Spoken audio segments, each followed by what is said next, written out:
and welcome back to another Phoenix Lights, Petroglyphs in the Sky UFO show.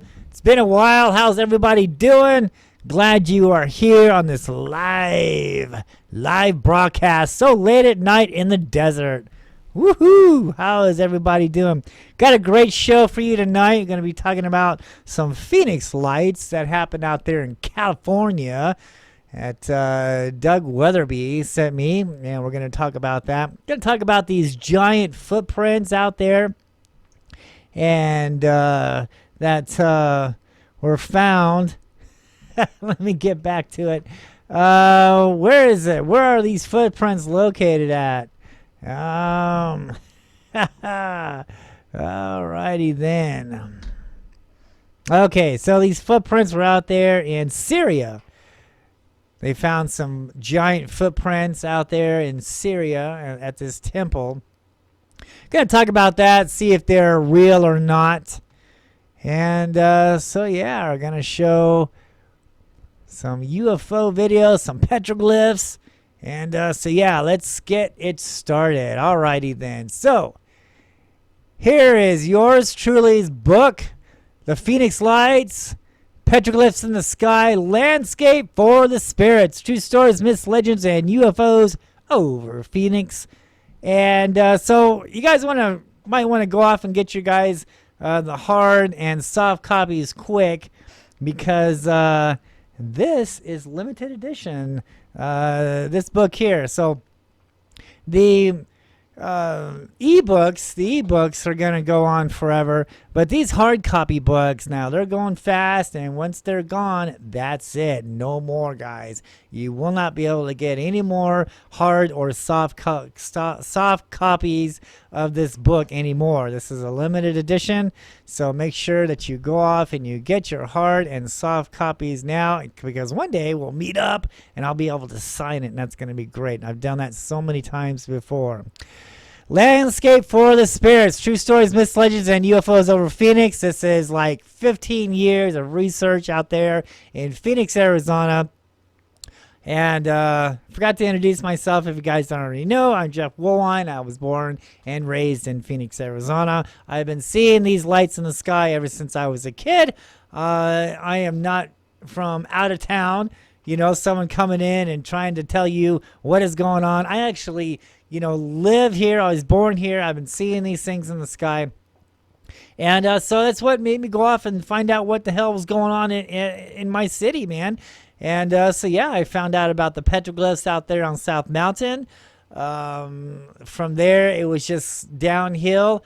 I contacted a Native American shaman from the Pueblo Indian Art Museum in downtown Phoenix to go up there and teach me about the petroglyphs, the true meanings and things like that. Talks about the spirals and the giants and the lizard people. Yeah, it's deep, folks. It's way deep on what the archaeologist is hiding from you, and that's basically what's going on here. It's a big cover-up out here in Phoenix, Arizona, that I have uncovered.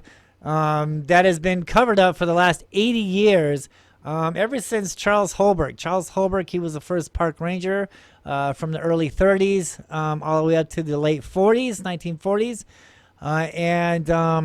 He was out there protecting the gold tombs. Yes, there are tombs out there on South Mountain left by the Mayans, left by the Hohokam Indians. The same stuff we see out there in Mexico, as far as the pyramids and the sacrificing and the spirits in the sky, these gods, these things in the sky, Quetzalcoatl, all that crazy stuff is here in Phoenix. Oh my goodness! So what's going on here? Nobody says you can't hear me. What happened?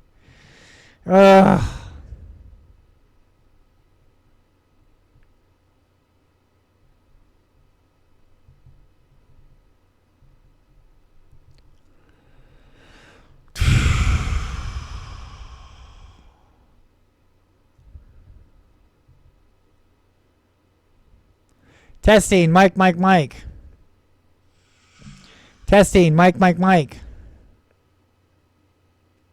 I don't know. My wife just texted me, said you can't hear me. Can everybody hear me? So I'm hearing it over here, dear. So we're good. Maybe you should turn up your volume. Don't you love live shows, right?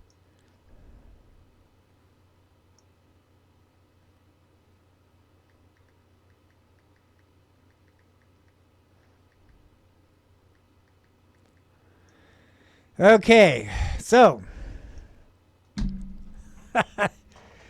back to it. So I can hear myself. So we're good. Maybe you should turn up your volume. Don't you love can I, shows, right? Oh my God! Can everybody hear me? Can anybody hear me?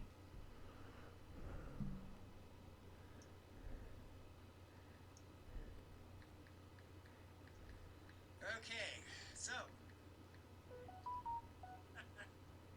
back to it. So I can hear myself. So maybe you should turn up your volume. Don't you love?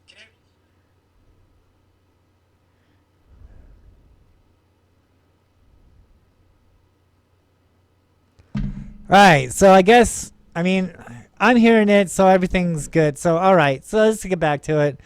All right, South Mountain, Phoenix, Arizona, Charles Holbrook, the Mayans, the Hohokams.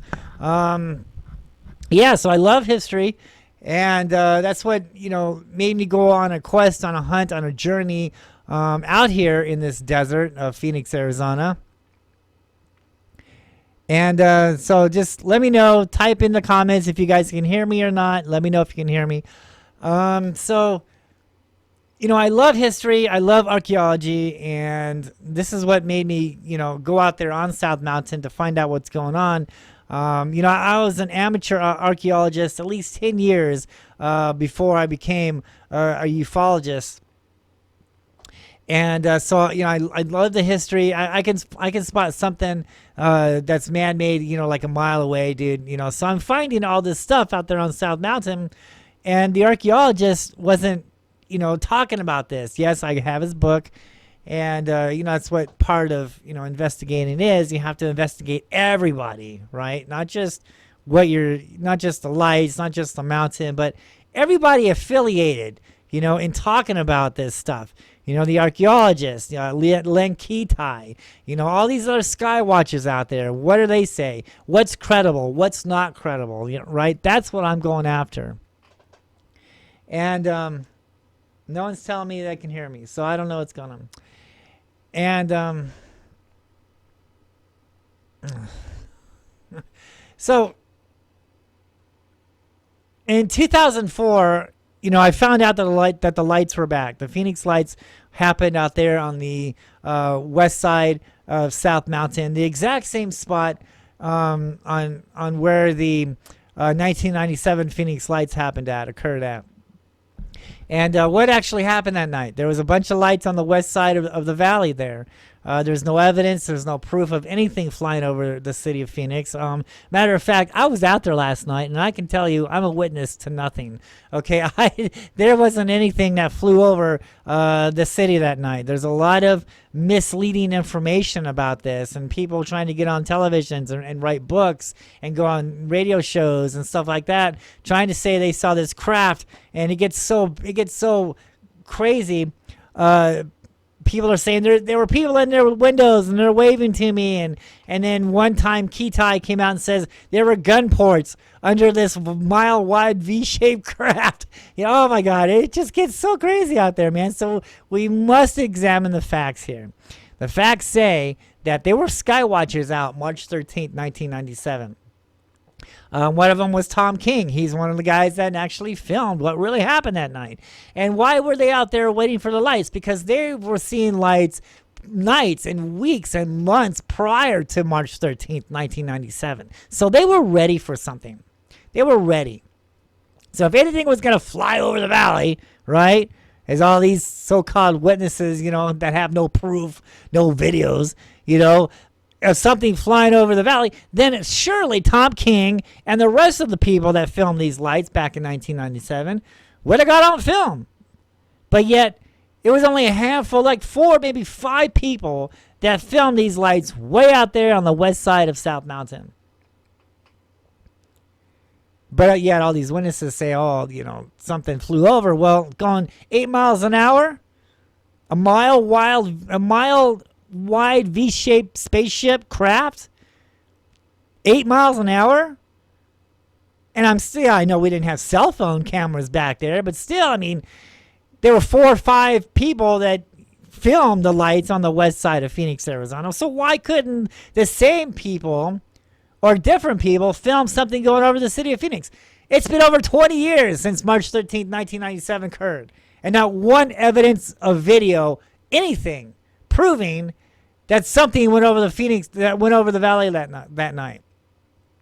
When you really look at that, there's a lot of people out there exploiting the lights. There's a lot of people trying to get on television, trying to be on cable shows, and they will say anything just to get that camera in front of their face.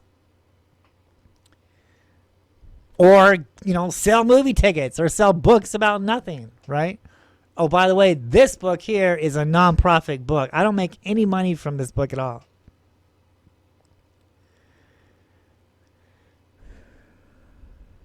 Well, anyway, so the lights occurred they came back in 2004. I saw it on the news, right?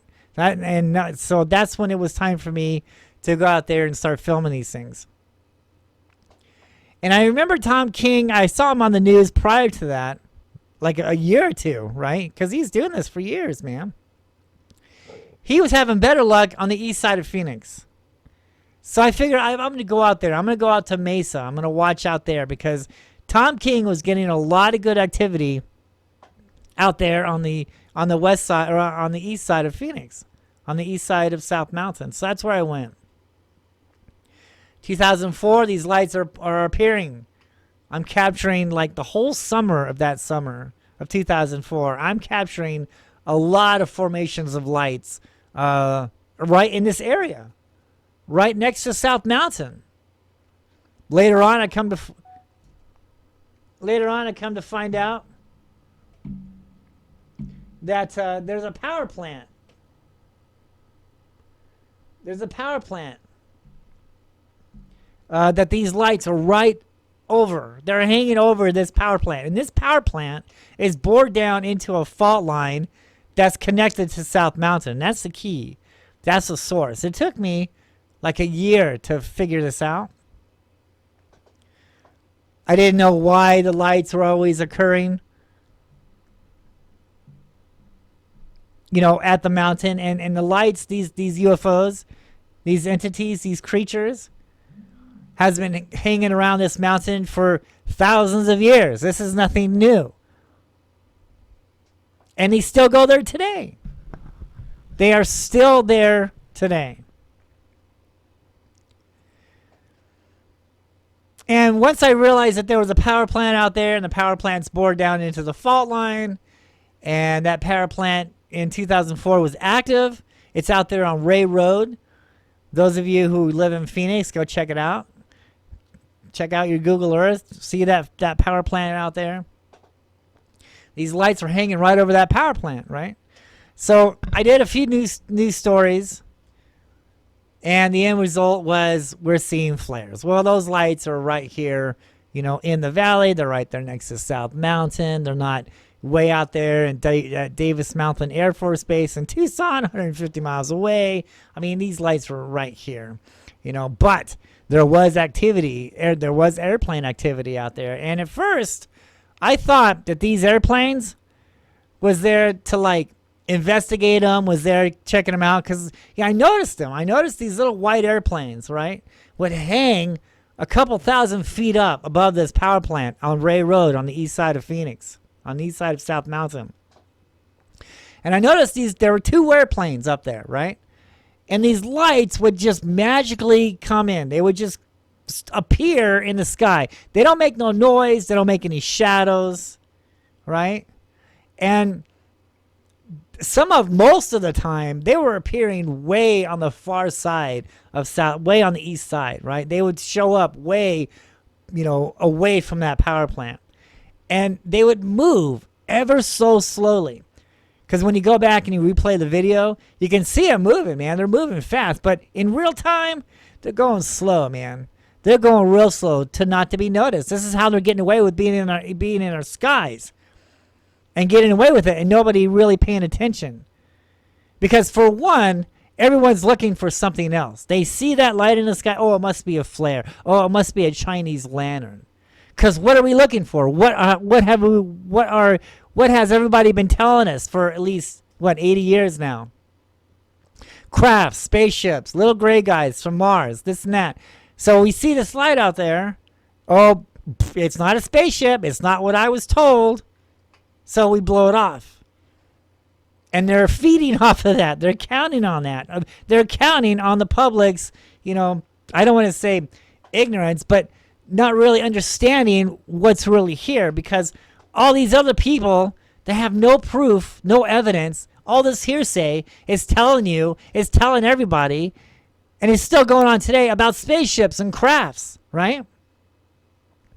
So that's what we're looking for. We're looking for spaceships. We're looking for flying triangles and things like that. Yeah, right? So when we see something out there and it's a big red light, we think it's a flare. We think it's a Chinese lantern. And over the years, man, I've had a lot of people send me videos and photographs, and it's celestial objects in the sky, like stars and planes. And I always tell everybody, if you're going to be a credible sky watcher, then here's what you need to do. First of all, you need to get yourself a good video camera, right? These cell phones, the cell phones just they don't do UFOs justice.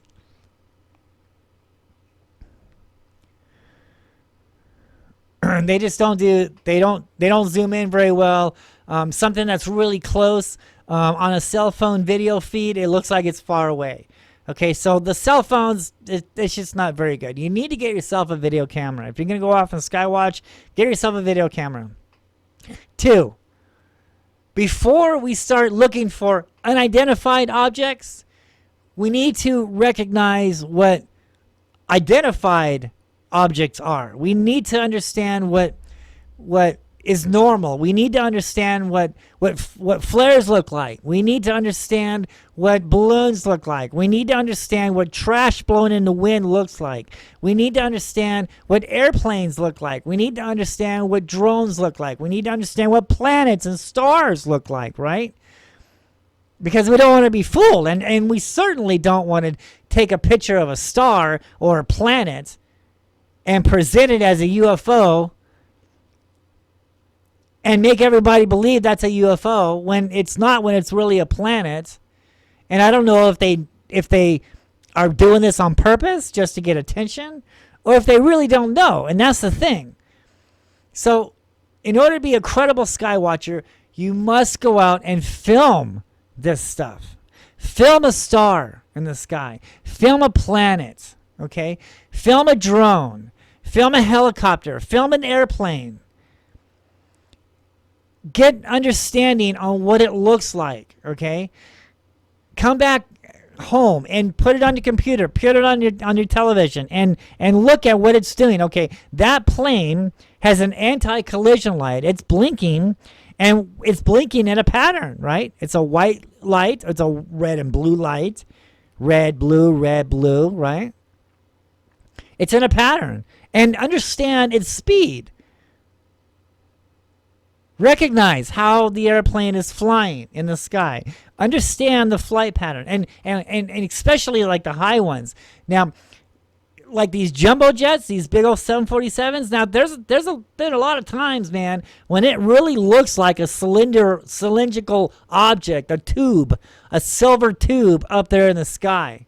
All right, to the naked eye, right, and to people who are untrained, they would think that is a UFO. I don't see any tail. I don't see any wings. Well, when it's that high, sometimes you won't see the wings. The only thing that you will really see is this little black thing in the middle. This little line in the middle of that tube, that is the wing. That's the wing. So that's what you want to look for, right? And the way it's flying. Now, if it stops in midair and it zigzags all over the place, or it goes this way and it goes that way, and you don't see any line in between it, right? Looking for the wing. You don't see a tail. That's something, okay? But first, we need to understand what the plane looks like. What a plane looks like on video. We need to understand what flares look like on video. We need to understand what balloons look like on video. We need to understand what trash blowing in the wind looks like on video. We need to recognize what is man-made. We need to recognize what is normal. So when we see something that is not normal, then we can actually say, oh my God. Okay, I filmed a plane. That doesn't look like a plane. I've seen what helicopters do. That doesn't look like a helicopter. I see what balloons have done. That doesn't really look like a balloon. I've seen flares. That doesn't resemble a flare. So we'll know. Once we see it in the sky, we'll know, dude, that is sure a real UFO, unidentified flying object, whatever you want to call it, UAP, whatever you want to say. It's not normal, right? And how do we know this? Because we did our homework, right? And we have to do that first. We just can't come out and say that cluster of stars is a UFO.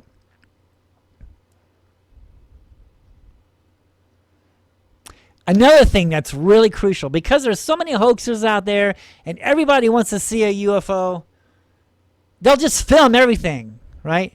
And they'll blast it on there, right? Not understanding that it could be something else. And here's the thing, another thing too. You always want to film, because there's hoaxers, because there's a lot of people out there trying to fool you, all right, and make them feel whatever. I don't know what their agenda is, but there's a lot of people out there doing this, man. You know, first of all, you want to see the object first in the sky, okay? You just can't sit there and film something, just film the sky, naked sky, and then go back, and then all of a sudden you see this thing fly across the sky, you know, fly across the lens or whatever. That could be anything. That could be a bug. That could be a piece of paper. That could be a trash. That could be a gnat. We don't know what it is, man. You can't film nothing and get something on the video and say, without a shadow of a doubt, that that's really a UFO. You can't do that. That's not credible to me. I'm sorry. To be a credible sky watcher, you must understand what's really in the skies, what's normal in the sky. And two, always make sure you see it first. You see that light in the sky.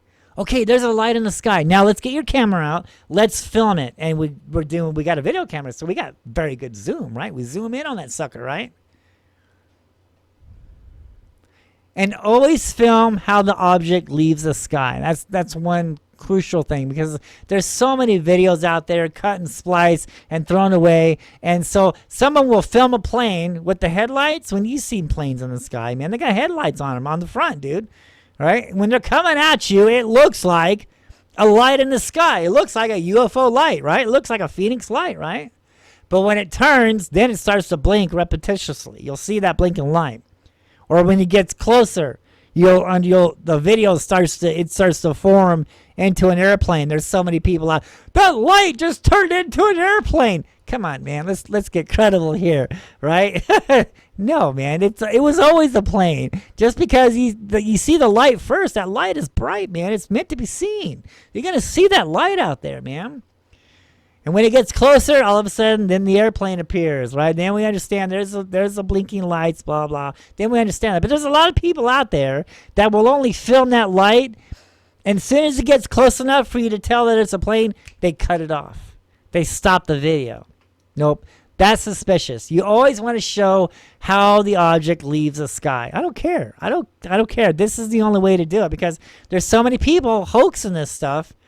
And so many people on YouTube trying to, prey on people's ignorance and get that click on that video, just to get paid, because they're getting paid, off people's, not understanding, right? So I'm here to teach you how to do this, man. Just don't go out there and film whatever and say it's a you. You got to make sure, dude. And why do I say this? Why am I so crucial? Why am I saying this so bad? Because it happened to me. All right, that's what I used to do. Okay, I used to film everything and call everything a UFO. Until the facts started hitting me in the face, and all these people, all these critics, right, were hitting me in the face. No, that's an airplane. That's an airplane, dude. You know, blah, blah. And then come to find out later on, that they're right. They are an airplane, right? And so I was, you know, my credibility was, you know, starting to get shot there. So you don't want that, right? The biggest thing, man, let me tell you something. Let me tell you what happened to me. All right, so in 2005, I'm at South Mountain. I'm a mile away from South Mountain. I'm watching the mountain out there, and I've already seen a few UFOs land out there on South Mountain. I'm about a mile away on the east side, around 40th Street and Baseline. And I've already seen the stuff. I've already had, you know, the news contact me. I've already done news stories. Okay. I've already connected the petroglyphs to the UFOs in the sky around Phoenix. So, you know, my name is pretty much getting out there now, all right? Until I did a stupid thing. There's web cameras around Phoenix, Arizona, and they take photographs. Like every 5 minutes, they'll take a photograph, a still picture of the sky or of the city or something like that, right? And I came across this photograph, and it looked like a big mothership out there. It looked like a big UFO out there, right? Now, this is the time when I'm in contact with UFO Magazine, all right? And I've written an article for UFO Magazine already. And this is way before UFO Hunter show came out. This is before Ancient Aliens, the TV show, came out. You know, I'm on the mountain. I'm hiking. I'm investigating petroglyphs. I'm connecting. I'm making a case for myself. I'm making sure that the petroglyphs are exactly what I'm filming in the sky. You know, so I'm out in the field. I'm out in the mountains. You know, I'm watching. I'm watching these things land on the mountain, and I go out there and I find the petroglyphs and I match it, right? And you know, this has never been done before. So when the news got word of what I'm doing out there, you know, this is a whole new subject on the Phoenix Lights. Oh my God, you know, like, dude, you know, we got the lights now. We got, you know, the rocks out there and some guys out there making this connection, right? And so UFO Magazine gets a hold of me, and they want me to do an article. So I wrote an article, like a 5 or 6 page article on the petroglyphs on the mountains around Phoenix to these Phoenix lights that we see in the skies today. And so I believe, you know, I can't really remember. This was like in 2005. And so Pat Uskert, he was the one that really got the UFO Hunter show started on the History Channel. And he was making a pilot. He was making an idea to present to Hollywood for this show. And after I wrote that article for UFO Magazine, then he wanted to come down and he wanted me to take him up on the mountain and show him the petroglyphs and talk about the petroglyphs, and also interview some other skywatchers here in Phoenix. You know, he's making a pilot for the UFO Hunter show and the Ancient Aliens TV series. And so I did that, right? And then I did something stupid, right? Because, you know, I got a hold of this photograph off the internet, and it looks like a big ass, you know, mothership over Phoenix, right? And so I just thought it was, you know, and I emailed it to UFO Magazine, and Nancy Burns, Bill Burns' wife, got a hold of it, and she posted it on the website. And I was right and Coast to Coast AM with George Norrie. They were checking me out also at the time, along with these other radio stations and stuff. And so they were interested in my story, right? And so until Nancy, you know, posts this on the website, claiming that it's a UFO. It's got my name on it. I was the one that, you know, did this. I didn't post it. I just sent it to the UFO Magazine just to have them take a look at it. It was, you know, it was Nancy that posted it on the website, you know. I had no idea she was going to do that, you know. And then everybody started attacking her. How can you put that on your website? This is an airplane, blah, blah. This is time-lapse photography. This is a still shot of an airplane. The smear in the sky, that's an airplane. Well, it got really bad, dude. I mean, it got horribly bad. And so I was doing this radio show. And Pat Usker, he goes, now, dude, you know, Coast to Coast AM is listening to this radio show that you're getting ready to do. When they talk about that mothership photograph, you need to say that that was a mistake, that wasn't meant for everybody's eyes, and you don't know how it got posted, and that was kind of like, that was kind of the truth. I mean, I didn't post it, you know, and so when the interview is going on, I'm on the radio, and you know, they're asking me questions, and I'm an honest person, right? So everything they're talking about and everything they're asking me, I'm coming back with an honest answer, okay? And then all of a sudden, they hit it on me, dude. Out of the blue, they hit it on me and said, oh, by the way, where did that mothership come from? Who posted that mothership? And Pat told me, he's like, dude, you need to tell them that it was an accident, that wasn't meant to be seen, right? Well, when that happened, on accident, and I'm so sorry I did this, and it really screwed me. It screwed me out of a lot of stuff. And I said, well, you know, Nancy Burns posted that right on airways. I wasn't supposed to say that, you know. Well, that just shot that shot everything. From then on, Coast to Coast AM didn't want me to do any interviews with them, and Bill Burns was all pissed off at me now, you know, and so it was pretty bad. My credibility was starting to go down, you know, because of that one photograph, because I didn't see it for myself. I took the word of a computer, right? I just grabbed it off the computer. I assumed that it was a mothership over Phoenix, you know, and it backfired. It hit me in the face, and I paid for that, man. It took me a few years to get out of that, man. And so this is why I am so crucial when it comes for people sending me photographs, because not only do you have to be a believer, but you have to be a skeptic also. You know, not everything is a UFO. And how do you do that? How do you determine that? How do you make sure that you're not filming an airplane? Well, you got to make sure you understand what they are first. You got to go out there and film them. You got to go out there and see how they act. Watch how balloons act. Watch how flares act. Watch how airplanes act. Watch how drones. You have to, before you can go out and film unidentified stuff, you must understand what identified stuff is before you can go and do unidentified. So, and then so when someone sends you a video, you've already seen that, right? Is it a plane? Yeah, because your subconscious will tell you, look, dude, that's a plane. That's a star.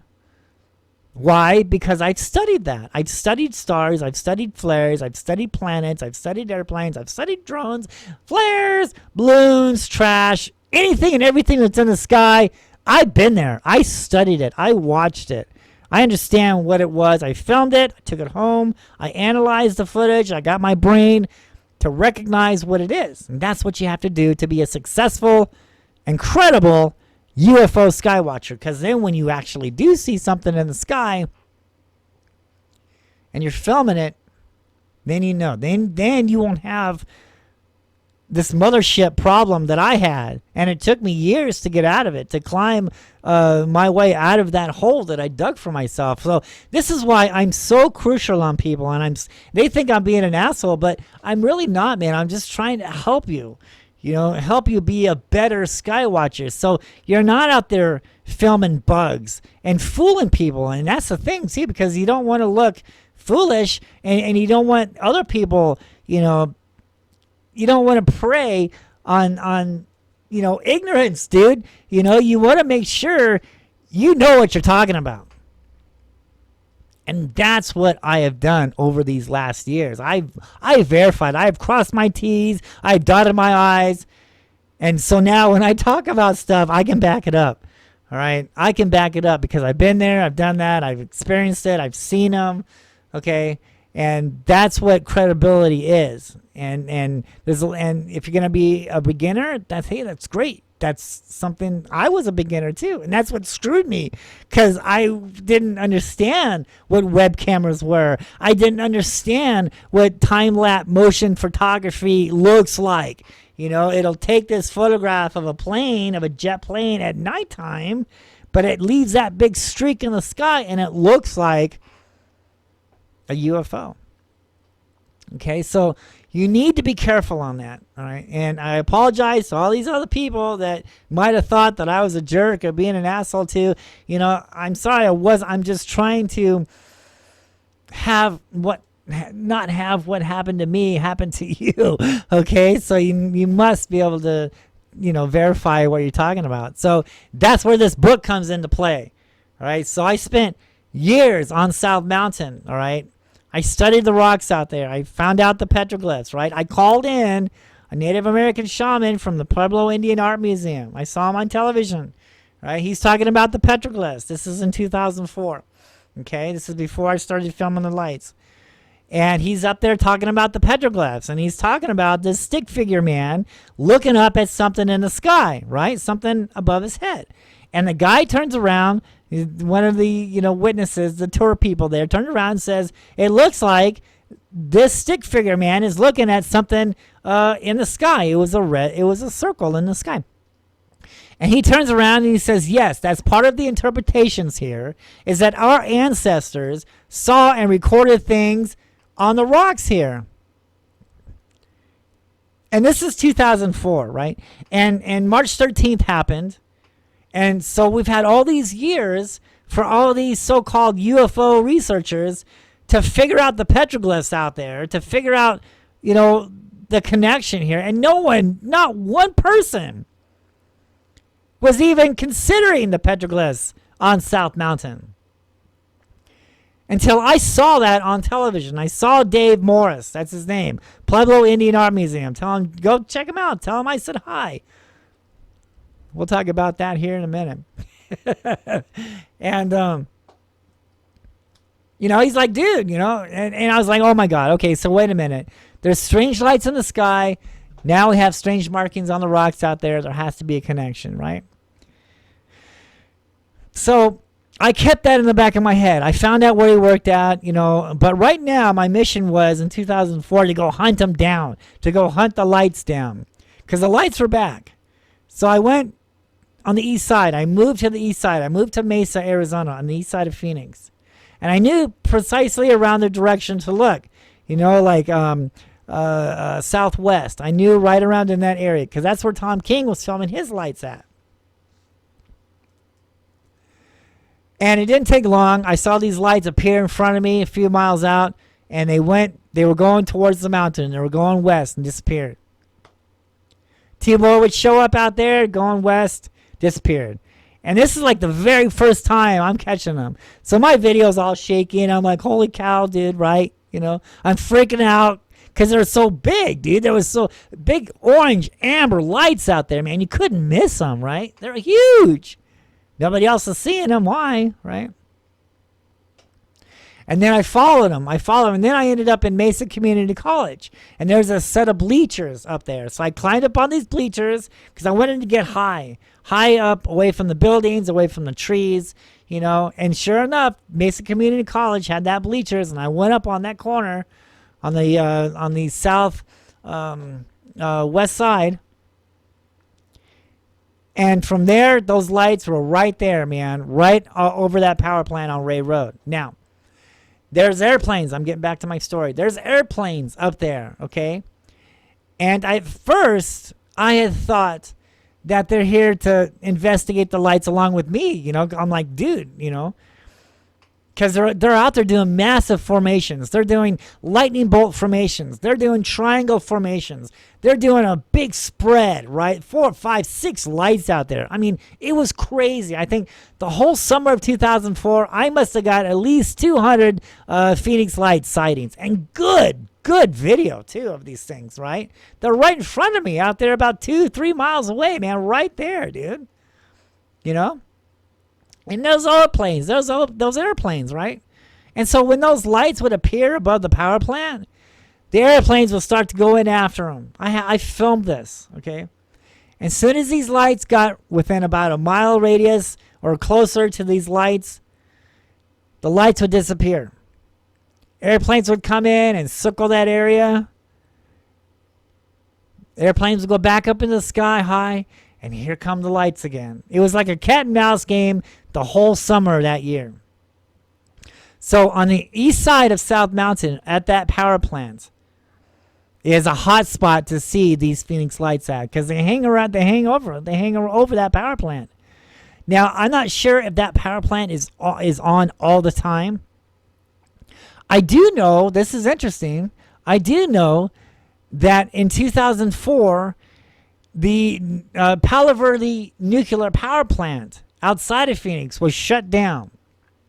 The news announced that the summer of 2004, they were going to shut down the nuclear power plant, and they were going to turn on all these electrical power plants around the city.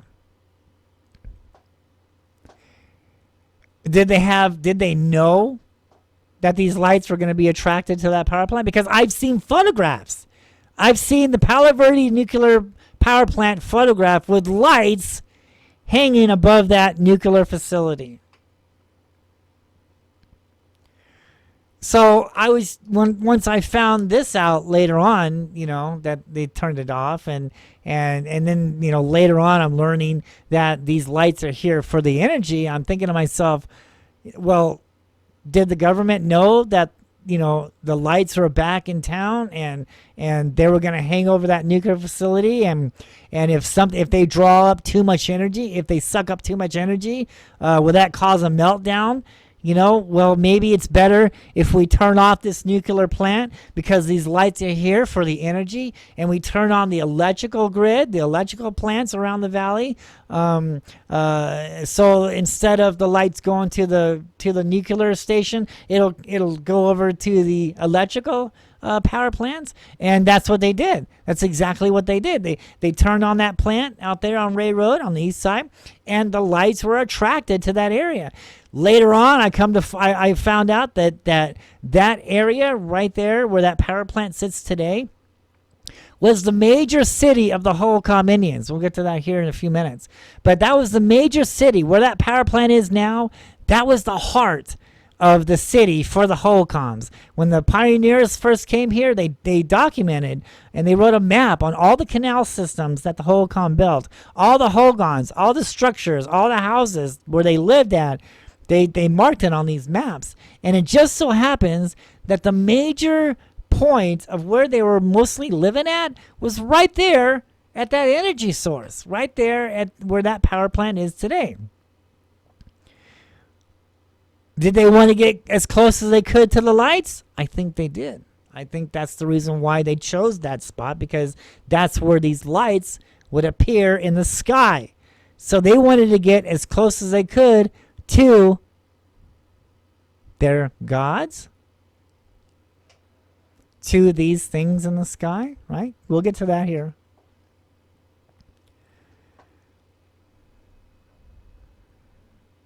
And so when I made the news in 2004 on the lights, well, now the airplanes are watching me, okay?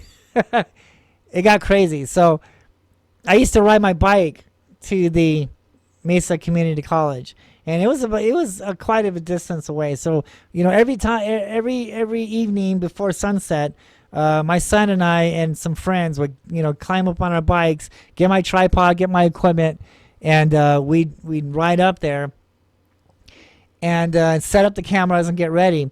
And after I made the news, now the airplanes are hanging around my apartment.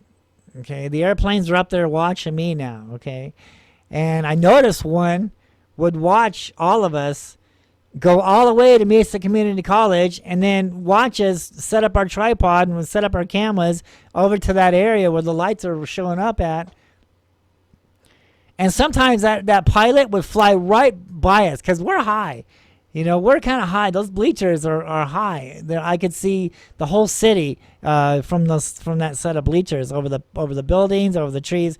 And so that airplane was like right in front of me, and I could see the pilot. He was staring at me. So And then I learned, and then watching what was going on, after I realized that the airplanes were there not to investigate them or not to think that they're cool, they're there to actually get them out of the area, to shoo them away like flies. That's what was going on. They were trying to get them away from that power plant. And you know what? I learned later on that in 2004, that the electrical power grid, it went down. The core of it, I can't remember what it's called now, but part of that, the huge, like I can't remember it now. I can't think of it, but it went down. All right. And it turned off some people's houses, and it turned off some buildings, and it affected the city when that power grid thing went down. And they had to pull in a whole new one from California on like a 21-wheeler semi going like 15 miles an hour. I mean, the thing was huge. The thing was heavy.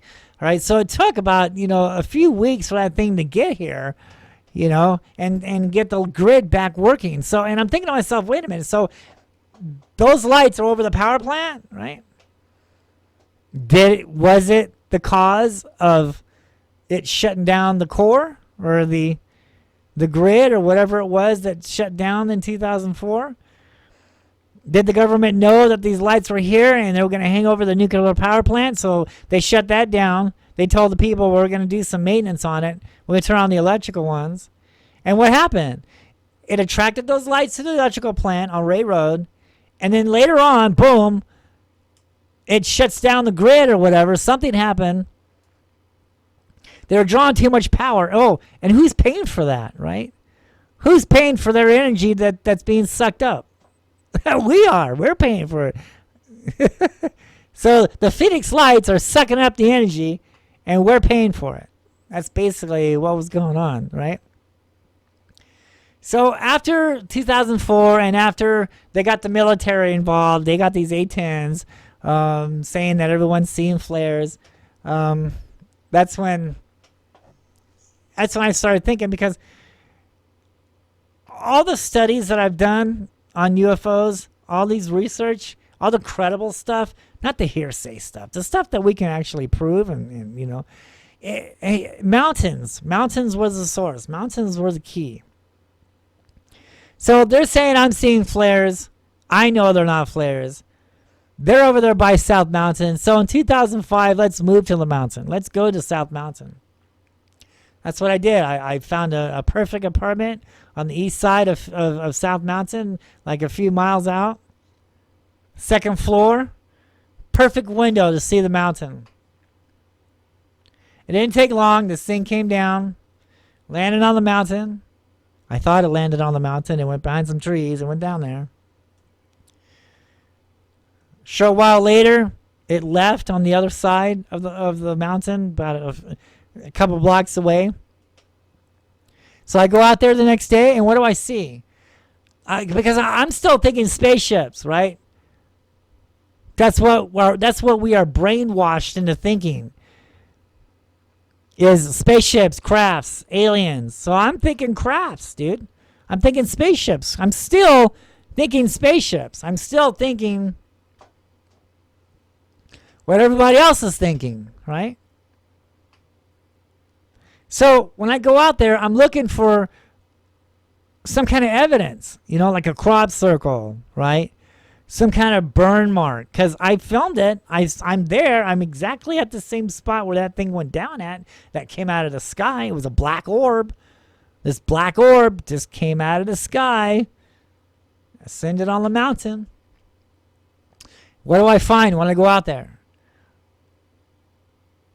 I find a big boulder with a stick figure guy looking up at a circle above his head, and a bunch of spirals carved on the rock.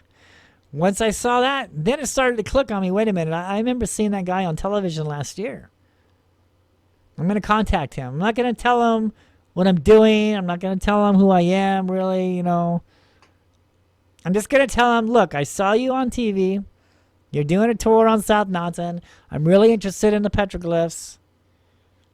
Can you just teach me what the interpretation, the correct meaning of this rock art is? Sure. He's like, he was all for it. I was like, great. Let's go up there. Let's check it out. We spent like 3 hours out there on the mountain. And he really went over some detailed stuff, especially with the spirals. The spirals, he's telling me, are doorways, are symbols for emergence points.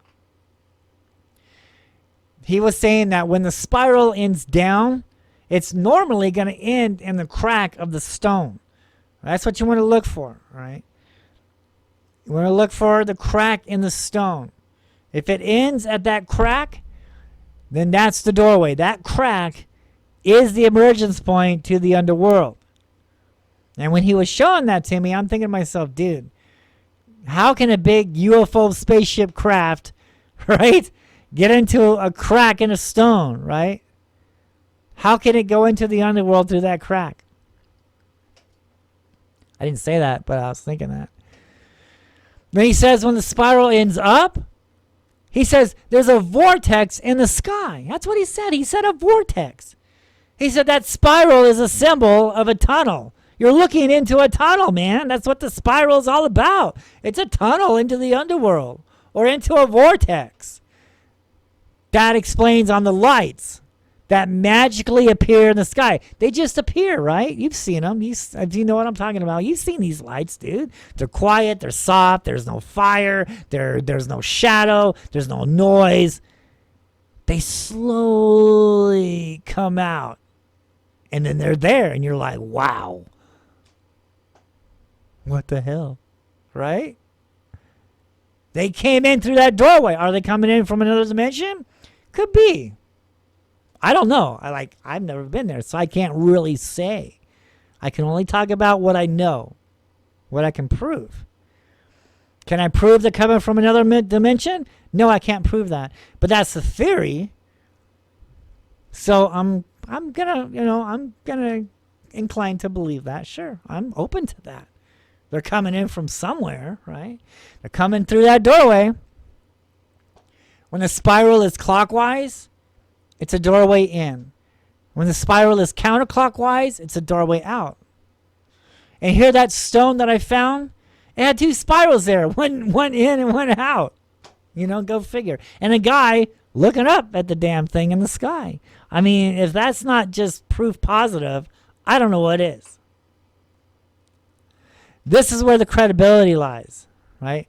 When you see it for yourself, you film it, and then you go out and you see a prehistoric photograph carving that was carved at least 1,000 years ago of the exact same thing that you saw the day before. That is where the credibility is. Not hearsay. We can prove it. That's one way. That's one way of verifying. One step closer to find out what's going on.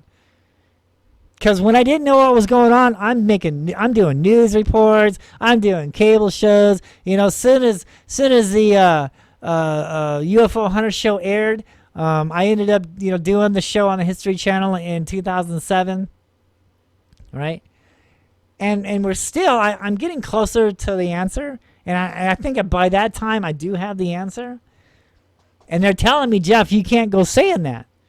You can't say what you've discovered here. They're telling me that.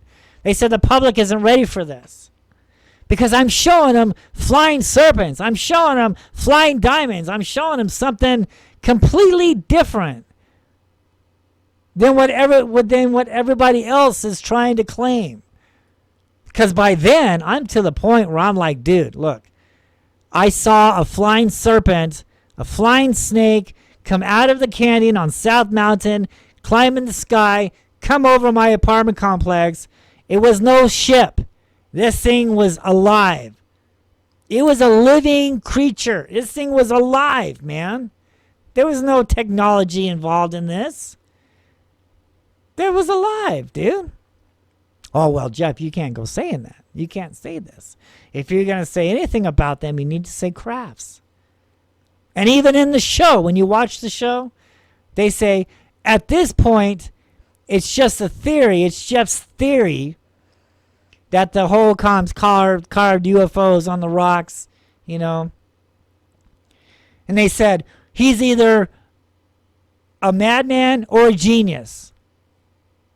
That was in 2007. And then now, look at all these cable shows talking about what I discovered in 2005 with the petroglyphs and the connection to the UFOs. I started that. Nobody else did. And I can prove it. I was the one that first got that ball rolling. Back to Dave. So we're talking about how the Holocoms first arrived in the valley. Now, Holocom is a Pima name for the people who are gone, the people who got taken away, the people who are missing. Because we don't know what happened to these people in Phoenix, right? Well, now Phoenix, they call it. But we don't know what happened to the first Native Americans who first settled in this valley. They were masters of the canal system for 1,000 years. They lived here. They lived in the Valley of the Sun. Until one day they simply vanished and they disappeared with no trace of them. Archaeologists wants to tell us that they simply migrated somewhere else because of drought. If that's the case, where did they go? There's no evidence on where they went. They simply were here for 1,000 years and then disappeared. They're gone. Where'd they go? Now this isn't new. This happened to other tribes at the same time around the world, where there were tribes who didn't know about each other on opposite sides of the world, carving the exact same thing that these people over here are carving, telling the exact same stories that these people over here are saying, and then all of a sudden those people ended up disappearing, and now those people over there disappeared at the same time.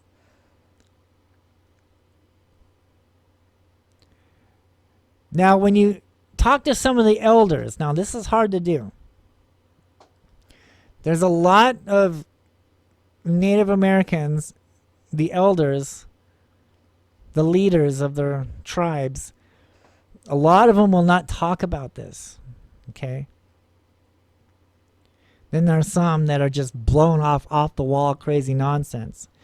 But then there are some that will tell you, and I got lucky that he was actually open to me and he told me this about these things and what happened to his ancestors.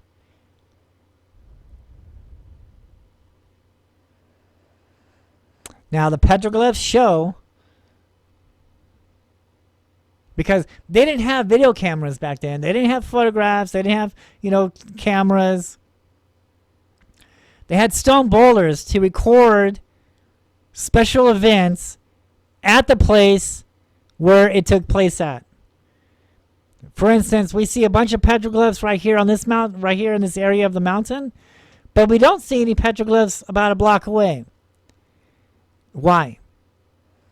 It's because nothing happened over there. It happened where the petroglyphs were carved at. They're prehistoric photographs. It's prehistoric history. It's a written testimony. They didn't know how to write. They knew how to draw, and that's what they did. They drew what they saw. And what they saw is what we are seeing in the sky now, today. They saw it too, but they went a step further. They actually made contact with these beings, and we're going to talk about that here in a minute. When you look at the rock art, you're supposed to look at the whole landscape, not just the art itself. Because the artist is telling you a story. He's telling you history. The mountains around Phoenix, Arizona are sacred scrolls of the real history of Phoenix, Arizona. And we're going to dive into that tonight. We're going to talk about that. The real history of Phoenix. Not what the archaeologist is telling you that can't be proven, but what can be proven. And this is what we're talking about now.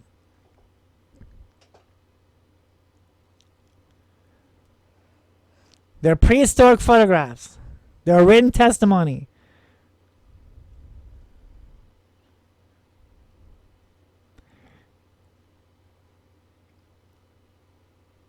When you study the rock art, let me give it for an instance. I'm going to give you an idea. So some of the rock art is high up on these cliffs, right?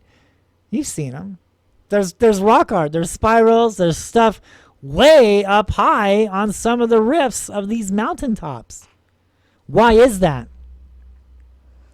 Again, you have to look at the whole landscape. And what is the artist trying to tell you? What does the artist want you to do now? He carved it high. Why? Because he wants you to look up. He wants you to look up. You look up, and there it is. Because that's what he saw. He saw that in the sky.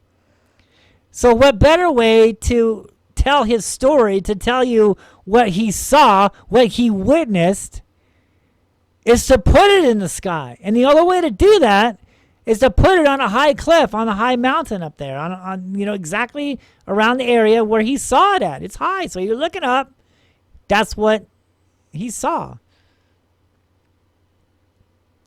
He was wanting you to look up and see that because that's what he saw.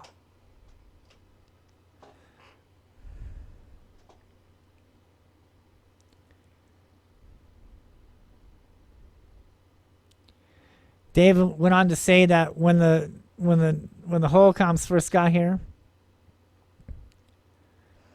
they didn't know how to live.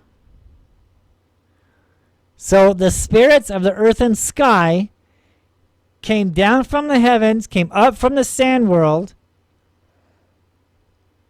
and they taught these people how to live. Some of the Hopi legends, some of the Hopi folklore says that Spider Woman taught the people how to weave their baskets by shooting her web in the sky. Those of you who've been following me all these years know I filmed that Spider Woman. I filmed that spider-looking thing.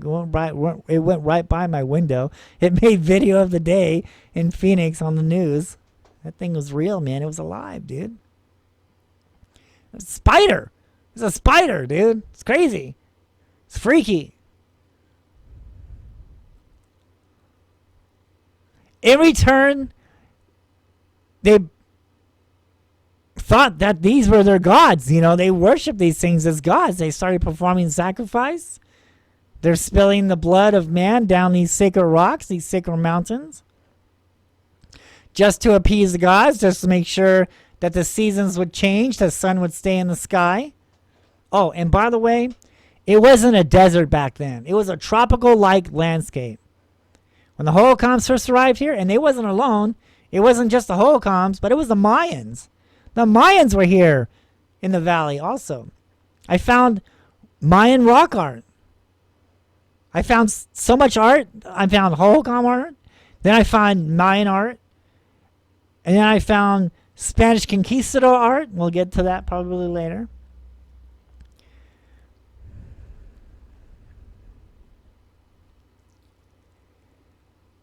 So it wasn't just the Mayan or just the Holocaust. It was the Mayans too that was here. For 1,000 years, they were masters of the canal systems. It was the best canal system in the world.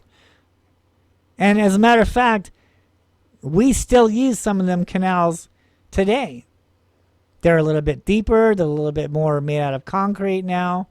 But it's basically the same grid. It's the same stuff. It's the same canals that the Holocaust used. Just made a little better. We still use them today. This went on for 1,000 years, and we can tell that it was a tropical-like landscape from the waterfalls, the dried-up waterfalls around the mountains. And when you look closely, you can see weathering high up on these hills. How did water get up there, right? Oh, my wife and I, we found seashells on South Mountain. How the hell would seashells be on a desert? But they're there. We found seashells there. There's weathering high up on the rocks. Evidence of water being that high. We'll get into that here in a minute. But it wasn't a desert. And tribes from all over the nations used to come to South Mountain. All the tribes from South Mountain, or all the tribes from different parts of the West Coast came to this area. It was South Mountain is a sacred mountain. It's a holy mountain, okay?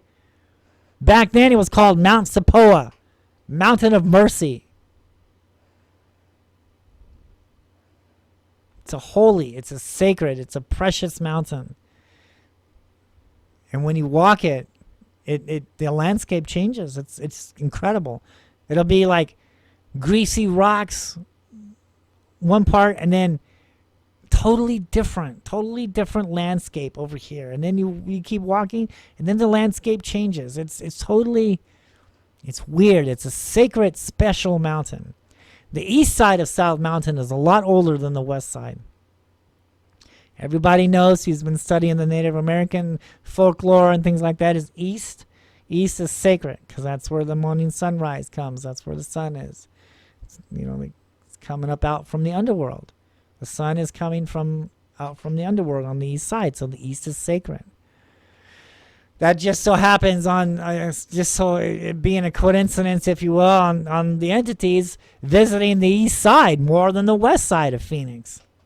The east side of more the east side of South Mountain than the west side of South Mountain. Excuse me. It's been going on for thousands of years. It's still going on now, man. It's still going on today. So that was going on. So,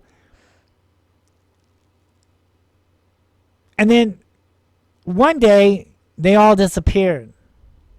Like I said before, the archaeologist says they went somewhere else. Well, there's no evidence of that. What does the petroglyphs say? What do the petroglyphs show? What do these prehistoric photographs on the mountains of Phoenix depict? What are they saying? They are saying that these lights in the sky, these things that we see in the sky today, took the people away. That's what these petroglyphs are showing. The petroglyphs are showing an orb with a line, and it's picking this guy up by his head and carrying him off into the sky. Now, there's other petroglyphs out there where they used to play games with these creatures in the sky. They used to play games with these aka UFOs, aka UAPs, whatever you want to call them. These things are alive. These things are creatures, all right? And there's rock art out there depicting them playing games with them in the sky. They would pick them up and they would fly in the sky with them. And we're going to show like a type of example later on in the show on what I'm talking about with that. But they would fly in the sky. Sometimes they would take off of them and not come back. Sometimes they would put them in back on the ground and the orbs would leave. But they played games with them. They interacted with these beings. They interacted with these creatures.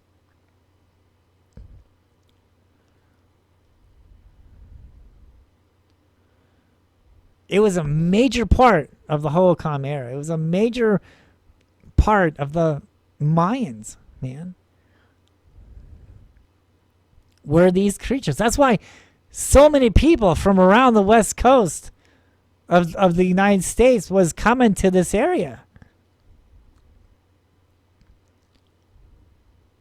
Until one day they disappeared. Now, the rock art, and remember I told you that the native leader told me on what happened? Not Dave, not Dave from the Pueblo Indian Art Museum in Phoenix. This was another guy that I was talking to. And it was very hard to get him to talk to me about this.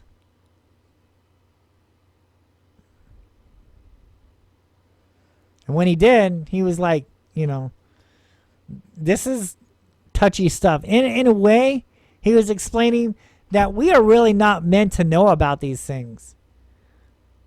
These things have always been with us. If you asked Earth about the Phoenix Lights, about these UFOs, if Mother Earth could talk and you ask them, what do you know about these things? She will say, this is nothing new. Those things have been with me, Earth, since the beginning of time, way before you guys came around. and Earth would tell you, look, they're not from another planet. I am their planet. This is their world too. They're not from Alpha Centauri. They're not from Mars. They're not from Jupiter. They're not from Venus. They live here. This is their home. They've always been here.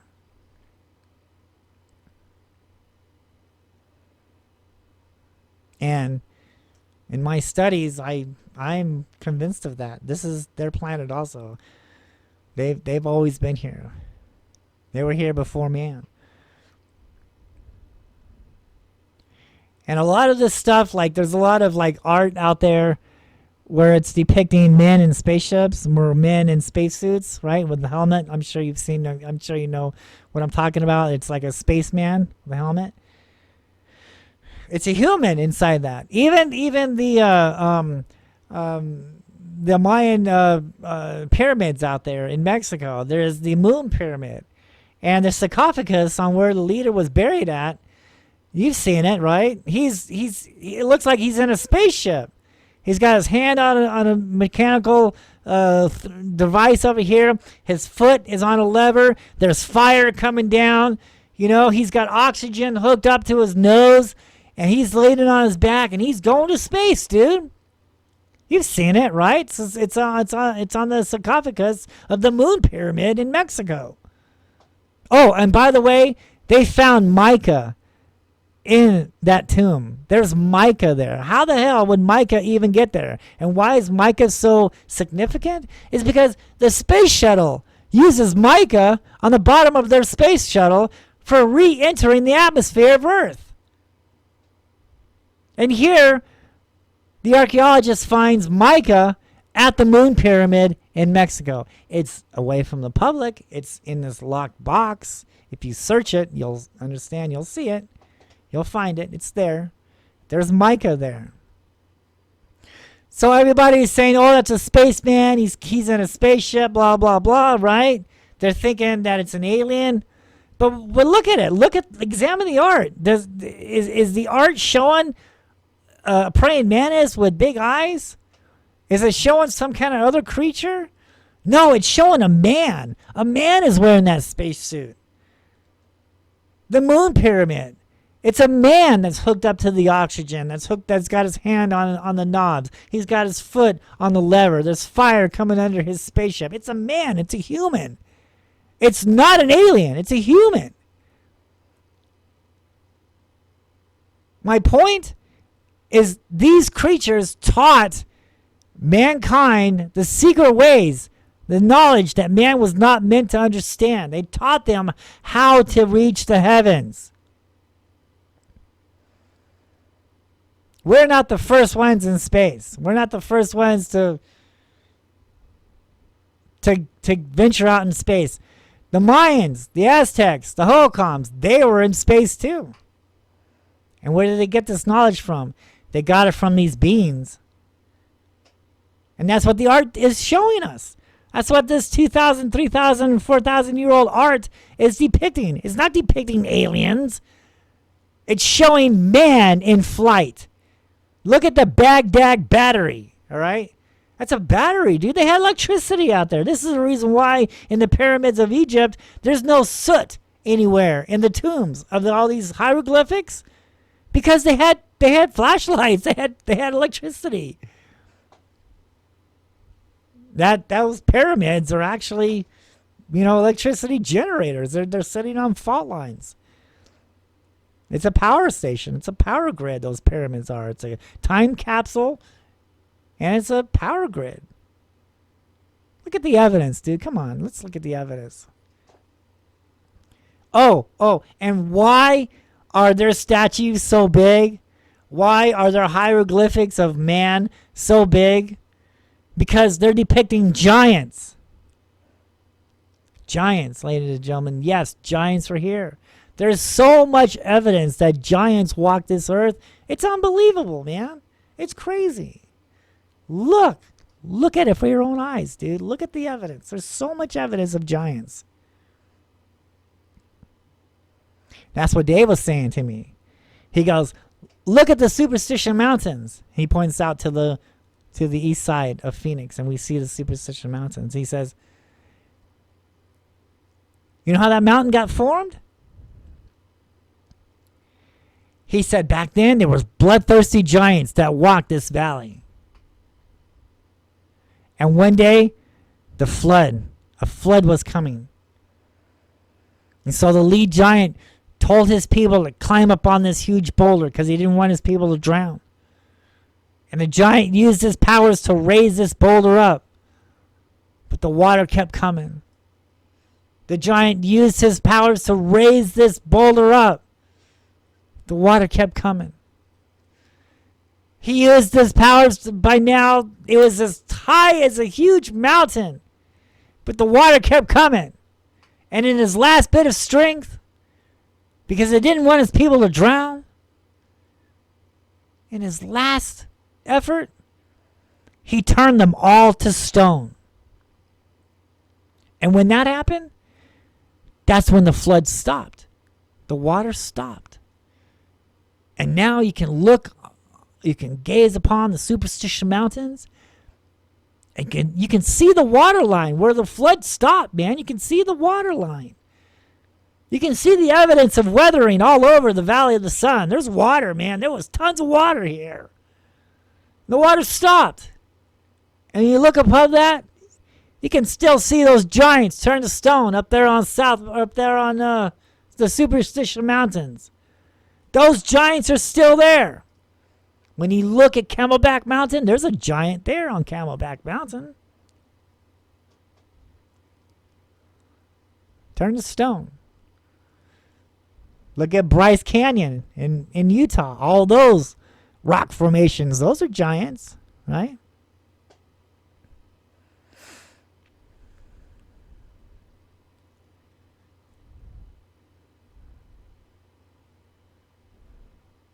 So we get back down off the mountain. Dave's telling me about the spirits of the earth and sky.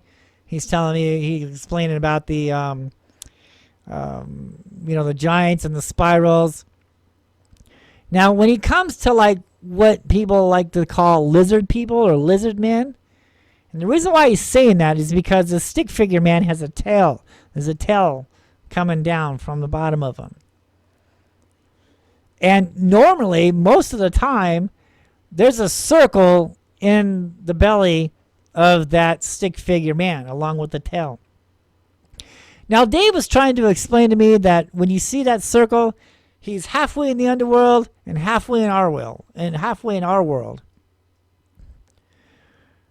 But watching these things and seeing what's going on from my own eyes and filming it and actually being a witness to what's going on here, I think that circle is the orb that we are seeing in the skies today. That circle in the belly of the lizard man is the orb.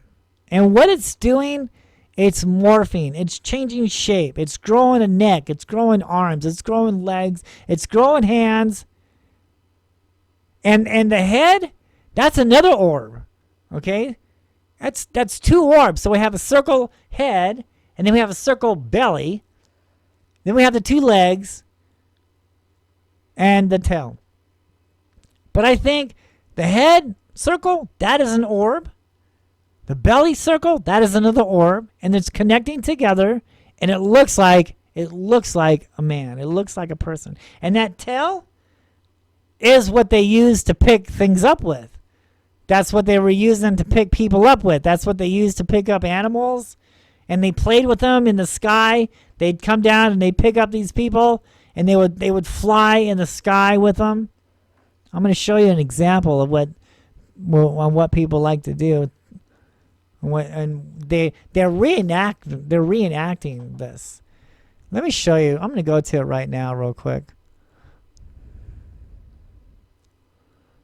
Since I'm talking about it, so you get an idea what I'm talking about.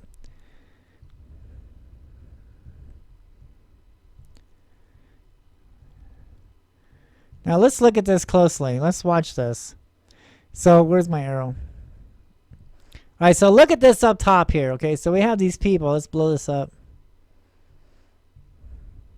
Okay. Now look at this here. I think this is interesting here. Okay. This looks like a diamond to me. I've seen this in the sky. I've seen this UFO in the sky. Okay. This is what I'm saying. Because I've witnessed, I've seen this, I've filmed this diamond. I'm calling it a diamond, right? And it's picking these people up. Let's go ahead and play this.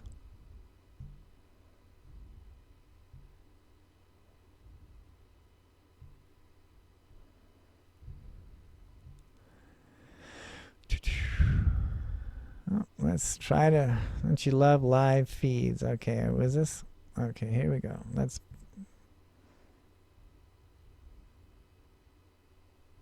Okay, all right, here we go. This is what I'm talking about. You see this? You see that line there? Okay. They are reenacting what actually happened long ago with these UFOs. They are reenacting what went on. They don't realize this, but the petroglyphs depict this. The petroglyphs are showing the exact same stuff. And look at the line there. You see the line? See those lines? Come on, arrow. Okay, arrow. All right, see the lines there, okay? This is what was going on at South Mountain. Okay? This is part of the stuff on why so many people came to this mountain to witness stuff like this. They would see these creatures in the sky, these UFOs, these entities, and a line would come down and pick them up and take them up into the sky. Sometimes they would return them. Sometimes they wouldn't.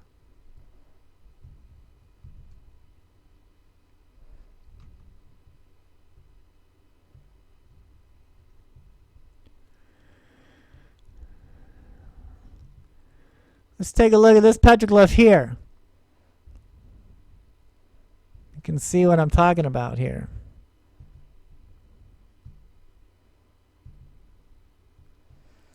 You see that line there? Look at this. Okay, arrow. So here we have the orb, and now we have the line. You see that line coming down? You see the line from the orb? Make it a little bit bigger so you can really see it. See what I'm talking about? Let's move this over here. Okay.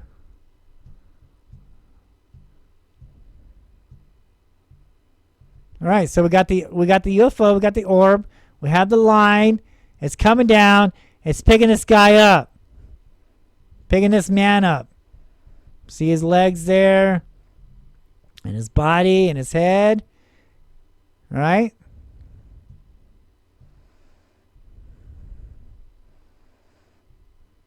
It's a UFO orb and a man. It's exactly what is going on over here. The UFO is in the sky. This entity is in the sky. It has these lines coming down, picking these people up. You see what I'm getting at here? Where would they get this idea from in the first place? Is because this is what their ancestors used to do. But on a much greater scale. Okay, I mean, it wasn't some crane up there holding these people up. It was actually, a real entity, a real creature. And we can see the petroglyph here. We can see the line, and he's picking this man up, just like what we see over here. Okay, we see the line, and they're picking these people up. You get it? You understand what I'm talking about now? See this? And, like I said before, how would they get this idea to do this in the first place? How would they get this idea of air acrobatics in the first place? Look at that. See, that's crazy, because I've seen that. Those of you who've been following me all these years know what I'm talking about, man. I've seen that in the sky. I filmed it, dude. It's one of them UFOs. It's a creature, right? Right? And he's got the lines, and he's picking this guy up. That is what I'm talking about, ladies and gentlemen.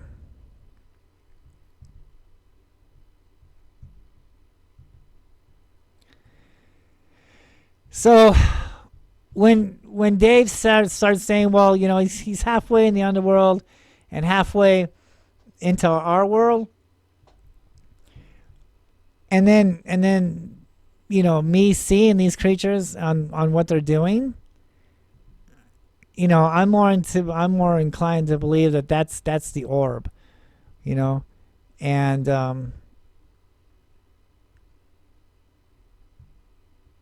it's morphing. It's changing shape. Pretty crazy, huh? Pretty neat.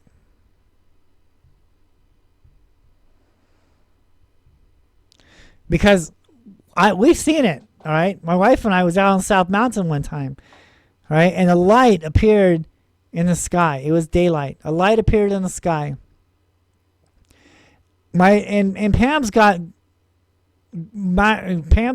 these binoculars, so she's got a better view of it than I'm working with a video camera with a window, no viewfinder, and I suggest that once you get a video camera, get yourself a viewfinder one, not just a window, because the glare sucks. All right, it sucks filming UFOs with a window only camera. Okay, you get a video camera with a viewfinder so you can zoom in on the things better. So I'm working with a window camera. All right, so I'm filming the thing. The thing came out of this light. All right, it came out of the doorway. This light appeared in the sky, and this black object came out of it. Pam's freaking out. Oh my God, it's a snake! It's a snake! And it was a serpent. A black serpent came out of that light.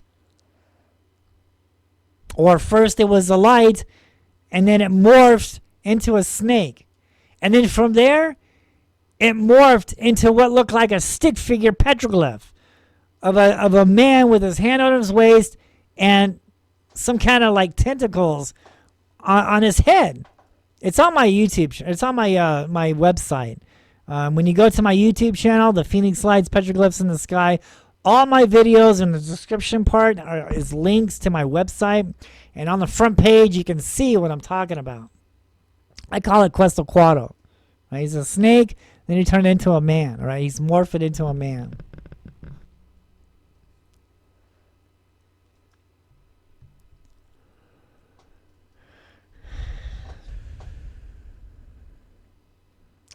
Now it's interesting too, because like all the photographs, the prehistoric photographs of the petroglyphs out there, it's neat because like there's a lot of scrolls, like ancient scrolls out there, like the Sumerian texts when it comes to like the Anunnaki. When it comes to like some of these other texts of the world on how, and it says the Nephilim was thrown here to earth. They were cast down to earth. And the people that witnessed this treated these beings as gods. And from there, they took the brides of women, and from there bore giants. Right? Genesis 6. No, I'm not throwing religion at you, man. We're looking at these. We're examining the text. 3,000-year-old work here. 3,000-year-old writings. Not religion. I mean, when you read that biblical book, Look at it as a history book of the world. Don't look at it as religion. Religion is man-made bullshit. All right? You want to look at it as history. There's a lot that was left out. Like Ezekiel was left out. The Gospels of Mary was left out. The Gospels of oh my God, there were so many chapters that were torn out of that because they're trying to hide this information from us. But when it comes to the petroglyphs and the pyramids and the evidence of giants and things like that, and then you go back and you read some of these texts, it makes sense. It's so fascinating. I found out that's right there is where most of the credibility on what I believe we're dealing with here, it's biblical. It's biblical stuff. It's not spaceships. It's not, they're definitely not here to help us, okay? They're definitely not here to cure cancer. They're definitely not here to help us, okay? Because we must, in order to understand our future, we must understand our past. And what does the past say? What did it say about these things? The Phoenix Lights, what in the valley? When the Holocaust got here, they didn't know how to live. We, mankind, needed these beings to survive. We needed them to survive, to teach us. The Holocaust learned how to weave the baskets. And obviously they taught man how to reach the heavens, how to reach space, because they did. That's what the art is depicting. That's what all these statues are depicting. It wasn't aliens. It was man, dude. And man learned from the beings of the earth and sky. That's what Dave kept saying too. Is he saying spaceships? Is he saying technology? Is he saying crafts? No, man. He's saying spirits of the earth and sky. And when it says they're going down into that underworld, well, what did I say in the beginning? That the lights were hanging over that power plant. The power plant's bored down into a fault line for that energy. That energy runs across the mountain. That's how South Mountain was formed. That's how most of the mountains around Phoenix was formed, by a fault line. And that's the reason why these beings are attracted to that mountain, is because of the fault line, of the energy. They say that the Native American interpretation is saying they're going down into the underworld. On a scientific analysis, they're going down into that energy source. They're going down into the energy. They're using the energy. And they come by seasons. It's a pattern here. The first year I saw these things, I noticed that they were here some months, they were gone other months. The next year, it repeated itself. The next year, it repeated itself. This has been going on. This pattern has been going on for over 1,000 years now. No one realized this yet, but that's what's going on. I stayed at that mountain for over 3.5 years. I studied it. I watched it. I watched the things come and go. I studied the petroglyphs. I found out what was out there. I learned about the Holcomb Indians. I learned about the true history of Phoenix. And it just so happens that they were coming around in the seasons. During the equinox and the solstice and things like that, during the times of the seasons. Some months were heavy, other months they were gone. After the solstice, they came back. And I soon learned that when the sun aligns itself with the fault lines of South Mountain, it opens up a doorway. It attracts these beings to that area. Now, when the sun moves, when the changing of the seasons, the sun moves and it's in a different position now. Where's it over now? It's over Florida's fault lines. It's over Paris fault lines. It's over Israel's fault lines. It's over Japan's fault lines, right? And so these creatures are following the sun to where the energy is, right? So we're not seeing them like we're in California, we're in Phoenix, we're in Arizona, wherever. We're on the west coast, and we're seeing UFOs, and all of a sudden the seasons change, and now Florida is seeing them, but Arizona and California isn't. But Florida, right, and New York, right, and Paris, right, and they're seeing them. We're not. And then when the seasons change and the sun comes back to our fault lines, here comes the UFOs. There they are. They're there, right? That's the pattern. I discovered this in 2005 and 2006. I've been saying this ever since then when I realized what was going on here. Especially when I found out that the power plant's down in that fault line and the lights were hanging over that power plant right there, you know? I made this, you know, when you search my name on the internet, I'm all over the place. I've been saying this stuff, you know, way before Ancient Aliens TV series, way before UFO Hunter show, way before all these other, you know, cable shows, you know, talking about these things, you know, way before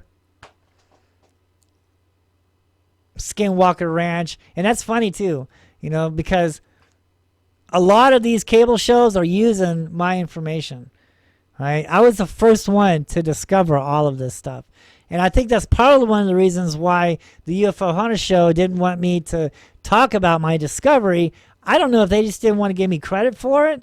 But, you know, at that time, I guess the public wouldn't be, I mean, I guess they were right. I mean, the public wouldn't understand this. And even today, you know, I mean, I'm getting emails from people with good UFOs, with flying snakes and diamonds and turtles and orbs in the sky and stuff like that, you know, flying weird stuff. And that's what we're looking for.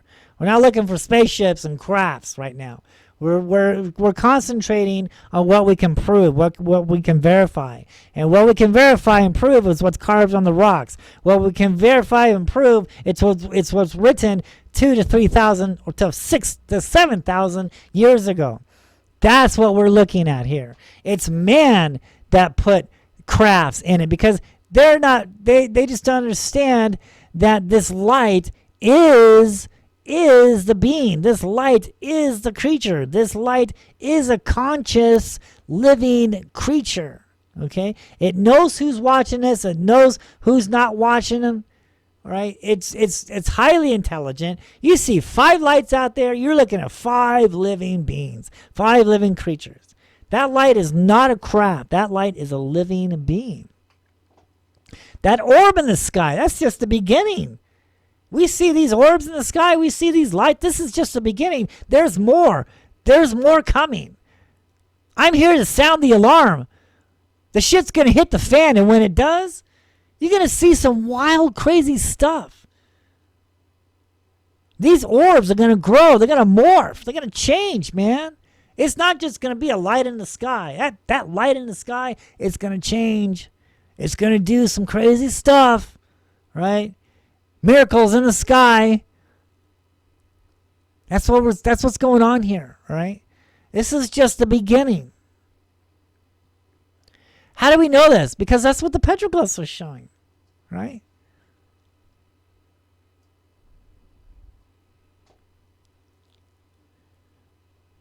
So when Skinwalker Ranch came out, season 1, episode 4, to be exact, they go testing my theory, okay?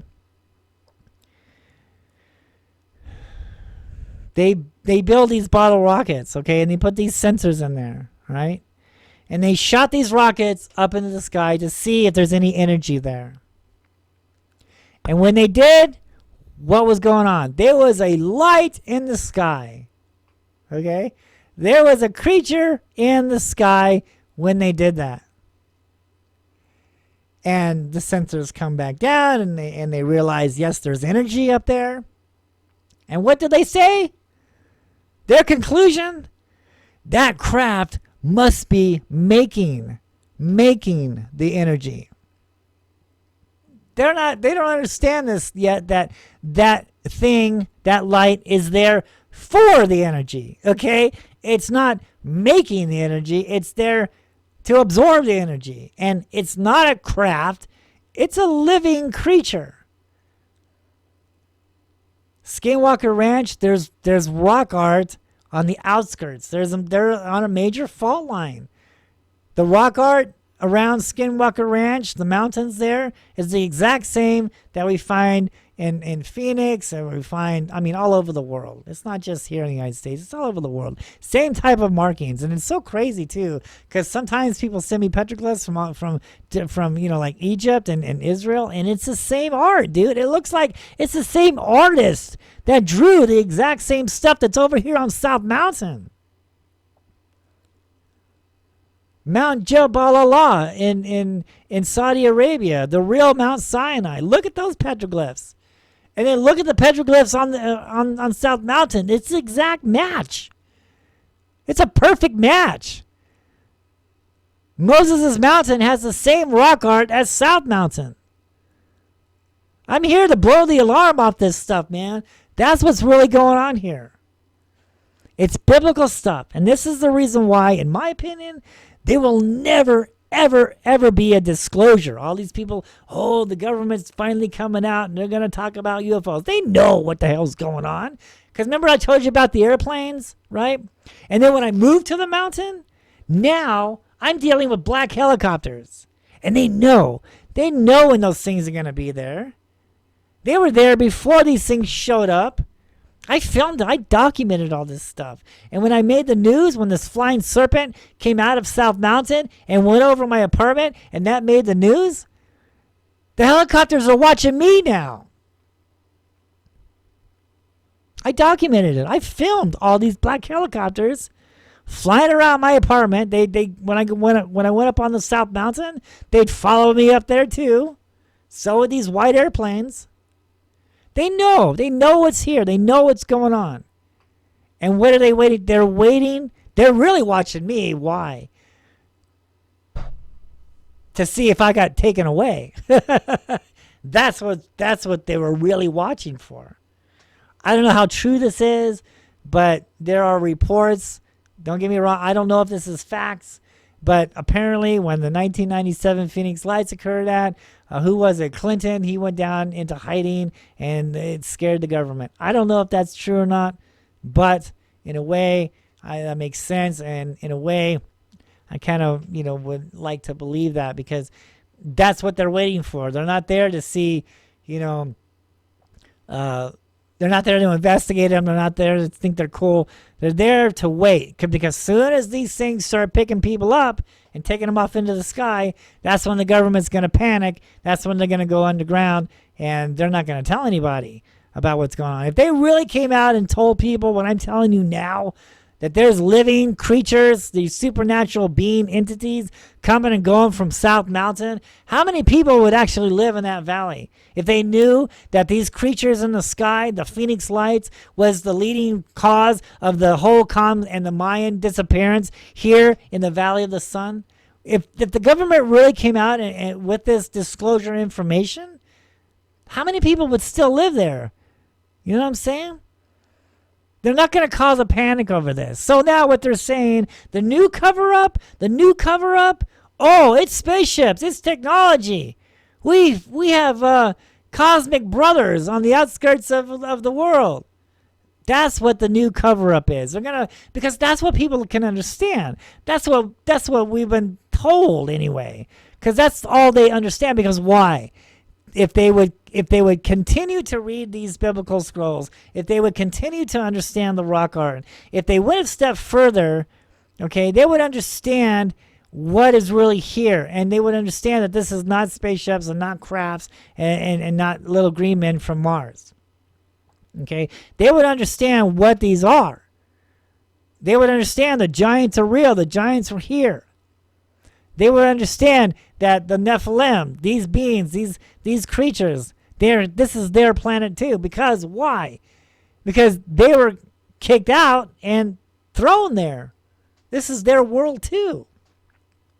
But they're trying to get rid of that. They don't want to admit that. So they're brainwashing everybody into thinking that it's technology, that it's spaceships, because that's what we can understand. If they told people now they're creatures, they're morphing, they're changing shape, they have the ability to go inside mountains. It's crazy shit, man. It's crazy stuff. People are more inclined to accept spaceships and technology than they are with, I don't know. I don't want to keep saying supernatural, but that's basically what it is, man. It's crazy stuff. It's biblical stuff. Some would even call them angels, right? Some of the fallen angels. Now, there are good ones and there are bad ones, and we really need to determine on which is good and which is bad, right? We need to understand this. We need to understand this before we start worshiping one that, or not worshiping, but following one, claiming that he's one of the good ones, when actually he's probably more likely the bad ones, one of the bad ones, to mislead mankind away from the good ones, away from what we're supposed to be in tune with. You see what I'm getting at here? All right. So I'm out on South Mountain for many, many years, and I'm finding all this stuff, right? I'm finding petroglyphs that are blown up by the CCC. The CCC was a Civil Conservation Corps from the early 1940s, before World War II, during the Depression, part of the New Deal by President Roosevelt. Now, he hired a bunch of people to come out here on South Mountain to start building ramadas and picnic tables, and they dug mines. There's mines there, and as a matter of fact, they pulled out $60,000 worth of gold and silver out of South Mountain, and the mines are still there today. You can go in and explore them. They're pretty cool. Check them out if you can. If you know what you're doing, and if you're experienced, go check out the mines, but be very careful. Yeah, they're there. And what were they doing? Also, they're blowing up petroglyphs. They were destroying rock art. So, like 2 years, right? Pretty much 2 years goes by. I'm doing cable shows. I'm doing radio shows. I'm doing news reports. I'm out there on South Mountain. I'm finding altars. I'm finding man-made hill pyramids. I'm finding tombs. I'm finding evidence of giants that were out there. I mean, big, huge stone boulder blocks, right? I mean, look at this. Look at this. Let's pull one up here.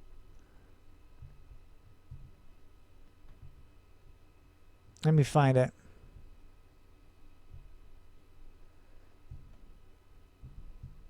Somewhere.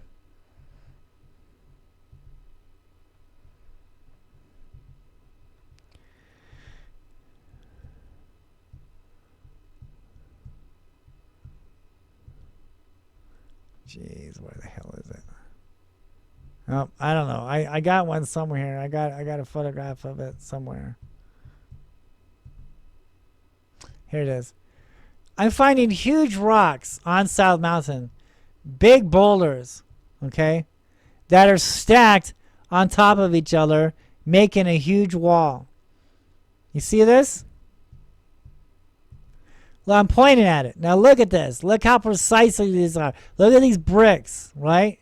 Look at these blocks and how they're stacked on top of each other. And look at the dirt. See this dirt hill? Let me move it. Get a better idea. See all this dirt? See this dirt? It's like a hill. It's like a man-made hill. The Hohokams, they buried all this dirt. Maybe the giants did it. I don't know. But this is all like dirt to cover up this wall, to conceal this wall. This is, and you can see the city of Phoenix out there, right? This is on Central Avenue. Okay, this is the backside, right? Nobody sees this. This is high up on a hill.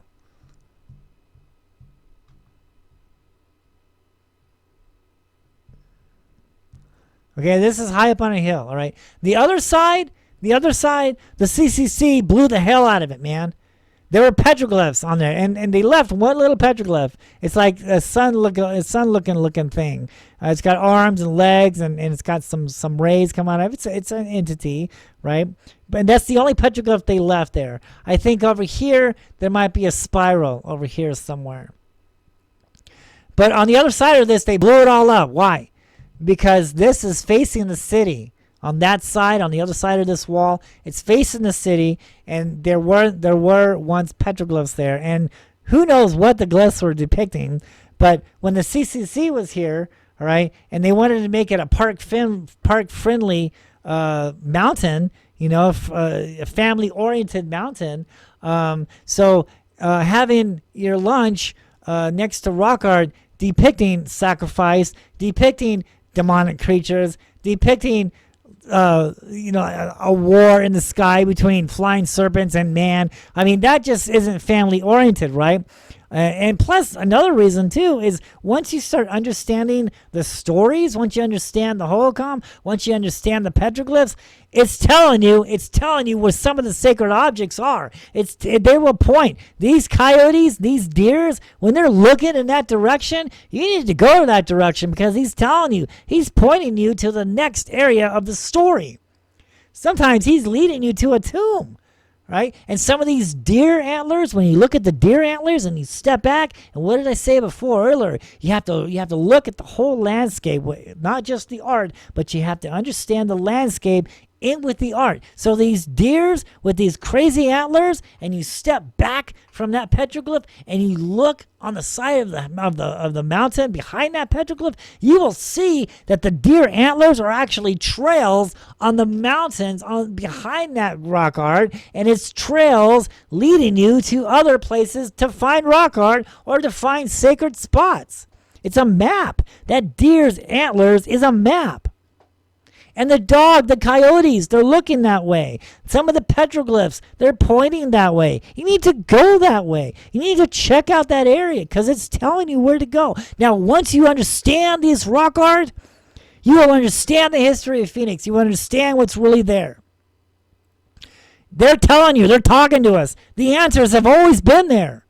We just need to go out there and understand it. I'm blowing the lid off this, man. I'm here to tell you, look, this is what's really happening here. This is what we can prove. Look at the evidence. I'm telling you, there were giants here on the mountain of the Valley of the Sun. Look at the evidence here. Okay? This just isn't one explanation here.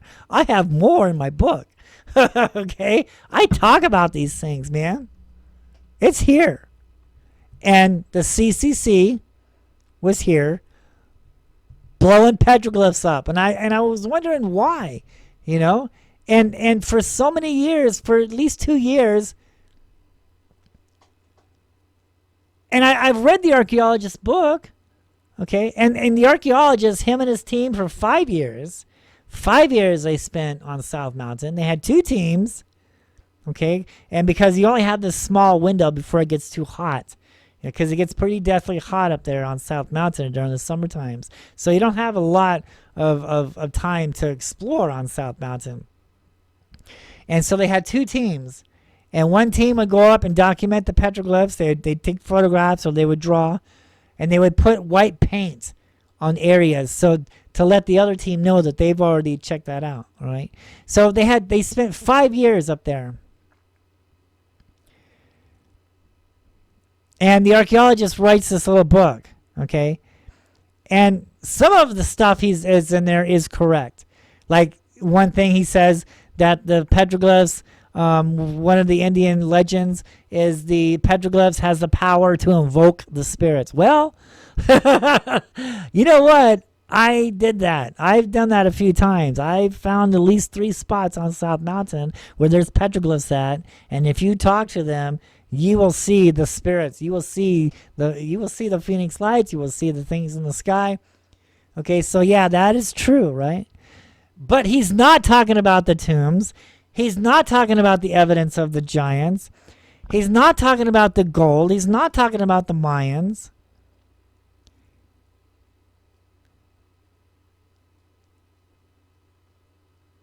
And I'm like, dude, the evidence is there. And why did they make South Mountain a government park? Why did they make South Mountain a government park? Why is that? Why not make the Superstition a government park? Why not make a mountain the government park? Why not make White Tank Mountains a government park? Why pick on South Mountain? Why can't we dig on South Mountain? Why do they want you to stay on the trails of South Mountain? Because there's things there that they are trying to keep secret. They don't want you to go off the trails, because once you go off the trails, then the evidence is there. That's when you start seeing what's really there. Then you notice the altars. Then you notice the petroglyphs depicting sacrifice, depicting demonic creatures. Then you will see the evidence of the tombs. There you will see the evidence of the giants. And this has been covered up for 80 years now. I got, like I said before, I was making the news. I got the city archaeologist to actually come out on the news and talk about these petroglyphs. And he was just so far off a right field trying to mislead the public. And I'm like, dude, look at my photographs. Look what I brought down from the mountain. I brought the evidence down. I brought these scrolls. I brought these sacred tablets. This evidence down from the mountain. I'm presenting it to the public here. And I'm asking questions. Why? What the hell is up? What is going on here? And the archaeologist is like, well, I'm drawing this petroglyph, and a lizard comes up and he stands next to it. And I'm thinking to myself, oh, this must be what the Hohokams saw. They saw lizards on the rock, so they made them people, and we'll call them lizard people. Give me a break, dude. Come on, really? But that's what they're blowing up everybody's butts.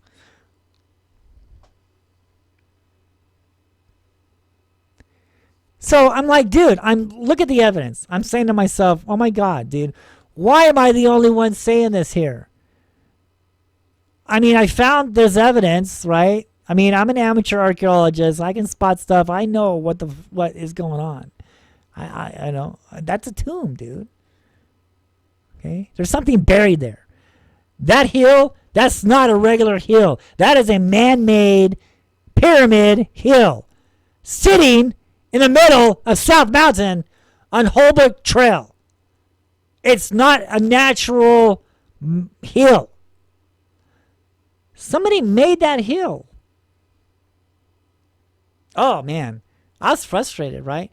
So then, then the CCC, that's what did it. The Civil Conservation Corps, that's what just set me over the edge.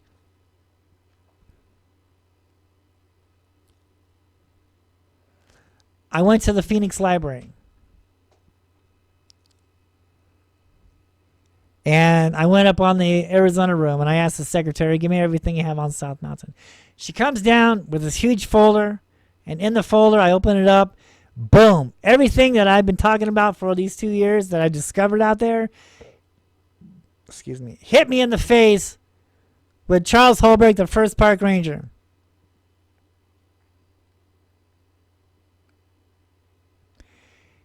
The Native Americans back then told Charles about the tombs, told Charles about the giants that were here, told Charles about the spirits of the earth and sky. And they gave Charles, he was there to enforce, to make sure nobody messed with these tombs out on South Mountain. And here's what the natives told Charles, the true history of Phoenix.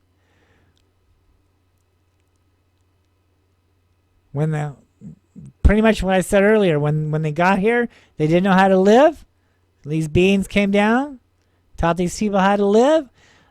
These in tribes from all over the area used to hunt and gather here for trade and worship. A handful of gold for a handful of corn. They'd melt that gold down into gold idols.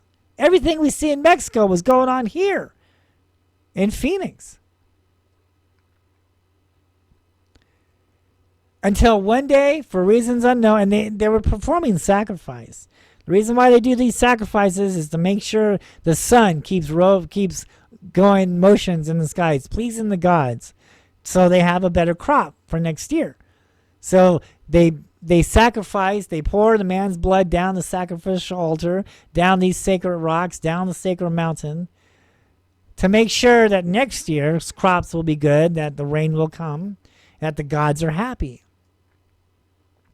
Until, for some reason, the sacrificing stopped. Nobody knows really why the sacrificing stopped. But when that did, That's when everything started to dry up. Remember I said Phoenix wasn't a desert? It was a tropical-like landscape? Well, when the sacrificing stopped, that's when the waterfalls stopped on the mountain. That's when all the water stopped. That's when things started to die. Man's blood wasn't being poured on the sacrificial altar. It's not being poured down the sacred mountain anymore. So things are dying.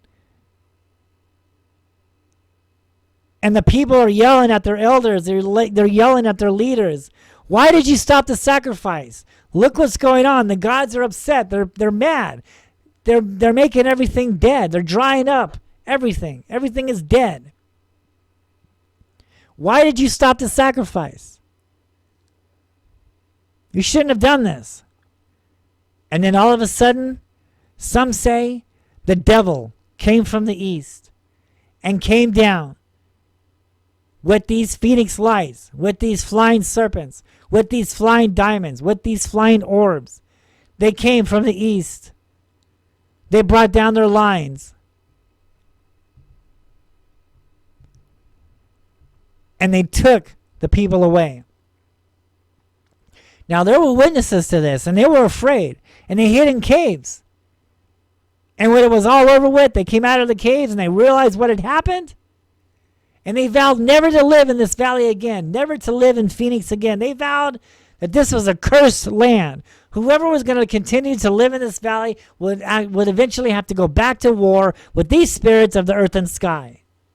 So they packed up their belongings and they went back to Mexico. And the elders, the leaders that stopped the sacrifice, they knew that it was wrong. They knew it was wrong to stop the sacrifice. So they cut out their own hearts on the sacrificing tables. They committed suicide on the tables because they knew that they were wrong. And the remainder of the people vowed never to come back in this valley. This valley was cursed. And they left. And nobody lived in this land for hundreds of years. That's when Jack Swelling first came over the White Tank Mountains. And he looked at all the farmland. Back in the early 1800s. And the Holcomb stuff was still there. And the archaeologist wants us to believe, well, they migrated somewhere else, but they left all their stuff there. When you and I move, we take our belongings with us. But yet the Holcomb didn't. They left everything there and simply vanished off the face of the earth. And then when Jack Swelling came up over the White Tank Mountains in the early 1800s, he saw the farmland, he saw the canals, he saw the hogans. He saw all the pots. Everything was left behind from hundreds of years ago because nobody would go into that valley no more. All the Indians stayed away from this valley. They lived on the outskirts. They saw the lights. They saw the serpents. They saw the orbs. And they were afraid. And rightly they should be. Because why? They knew that their ancestors got taken away by those lights, by those things in the sky. They were afraid. And rightly they should be. And that is what's going on, my friends. And that's why there will never be a disclosure because of the history. Now, why would a government park official write all of this in his journals? I mean, he just wasn't, some no-name guy. Charles Holberg, he was very popular back in the day. I found records of him in California and Utah and in New Mexico and in Arizona. So this guy here talking about how the Mayans were here. And guess what? You know what he names his little story? Cibola, the lost city of gold. Cibola?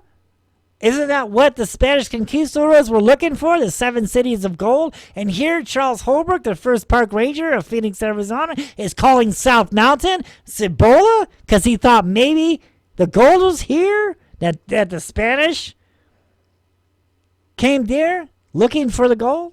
And the archaeologist doesn't even want to admit that the Spanish conquistadors even made it this far, but I'm telling you what, they did, because Holberg found the markings of the Spanish conquistadors, and he put bars over those rock art. The city of Phoenix wanted to remove that rock art because it had the Spanish name and the Spanish date.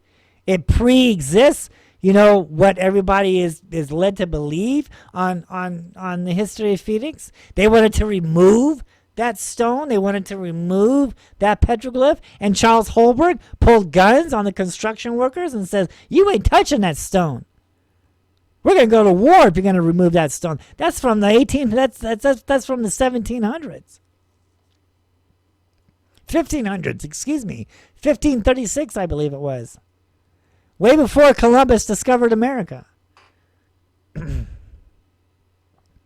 So, and to this day, because of Charles Holbrook, there are bars around that petroglyph where the Spanish conquistador wrote his name and wrote the date of 1534, I believe it is. It's in my book. 1539? I think it's 1539. And in that folder where I found all this information, there's a postcard there with that petroglyph, and it says Arizona's birthmark. Arizona's birthmark. 1539. Marcos de Nazia, Spanish conquistador.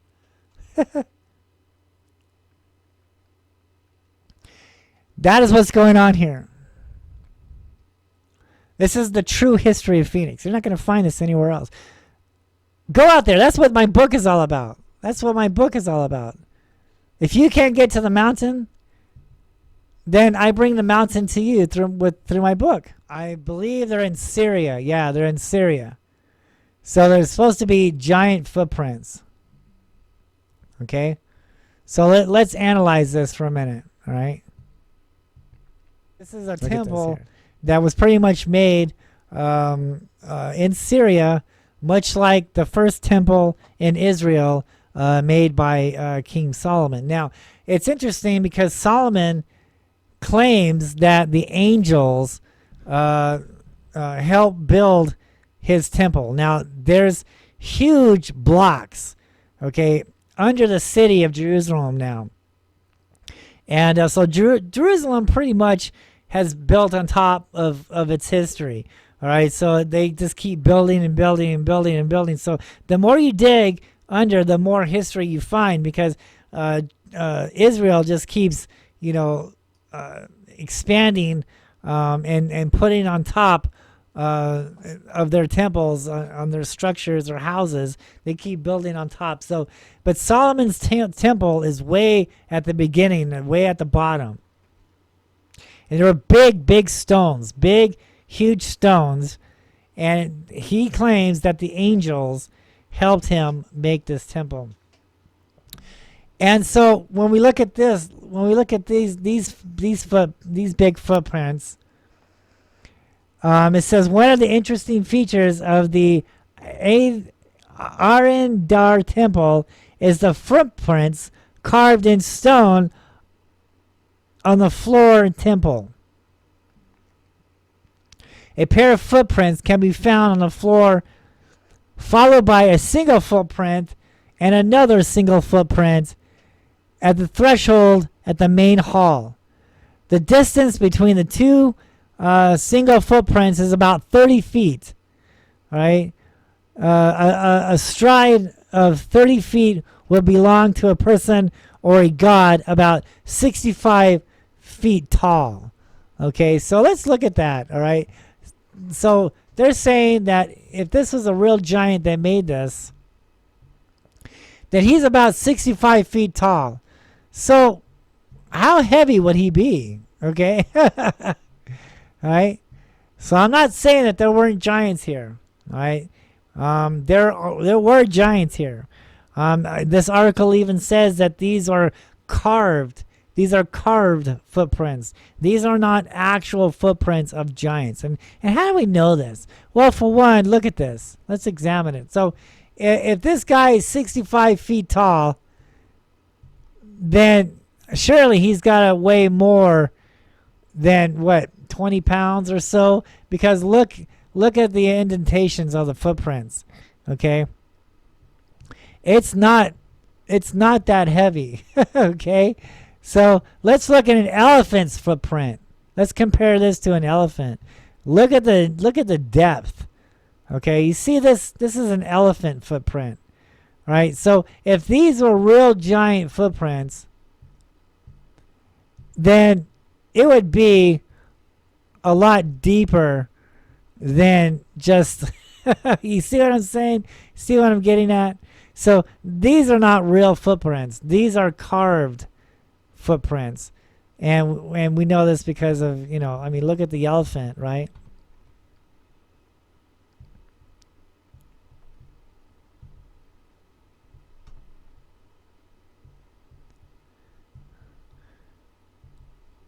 Okay, so here's another picture of them. There's another photograph of them. And see how they got, what they did is they put two here, and then they put one over there, right? And then the next one leading to the temple, all right, going that way, all right? But they're not real. They are carved. Let's compare this to a human's footprint. You see the depth? See that? Look how heavy this guy was on this footprint compared to this 65-foot giant, right? So this is not a real footprints. I wish it was. That'd be great, wouldn't it? But no, these are carved. These are carved footprints.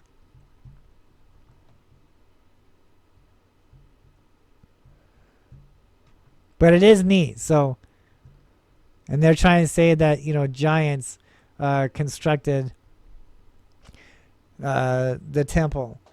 And I think Solomon's temple was constructed by giants too. Obviously, the pyramids in Egypt, now those were constructed by giants, and that's the reason why, their art is depicting giants, because obviously, look at the evidence there. Okay, let's look at the petroglyphs. This is really cool. I really love this petroglyph here. So let's examine this for a minute. Okay, so here we have a spiral, right? Let's examine this first. The spiral is the first thing that we should be looking at when it comes to rock art like this. Look at the spiral, because this is the emergence point, and it's going clockwise, right? So it's a doorway in. Now you see all this right here, all these lines here. That is depicting like a light or light rays. See what I'm saying? So this doorway is in the sky. There's a light, right? And it's coming out from a tunnel. You're looking down into a tunnel. That's what the spiral is, all right? And it's going clockwise, so it's a doorway in, right? And so you see all these characters here. Now look how they're touching the spiral. You see that? They're all going into the spiral or coming out of the spiral. Going into the spiral. It's clockwise, so it's a doorway in. So they're going in the spiral. And the spiral is a big light in the sky. And that's what all these rays are depicting, because it's pulsating. You see that there? So these creatures here are actually a UFO spirit. That's exactly what it's depicting. And it's morphing, it's changing shape, because that's what they've been telling us all these years, that they're shapeshifters, and that's what these creatures do. They shapeshift. Okay?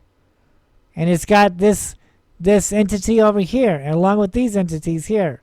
See all that? And remember I told you earlier that my wife and I saw this one spirit, this one creature, this entity, and he had horns on top of his head. Well, here we go. Right there. There's the horns. Isn't that neat?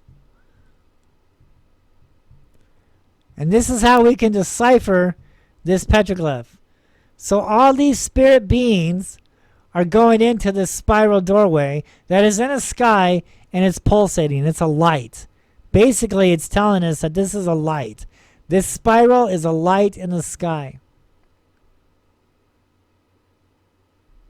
And they're all going into the light. Now this is interesting too because we found the exact same wall art. See that? Move the microphone. Look at this.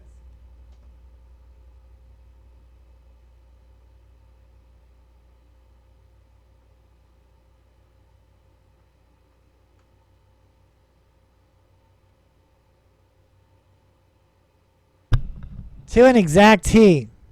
This is our wall art. Okay, we found this at a store not too long ago.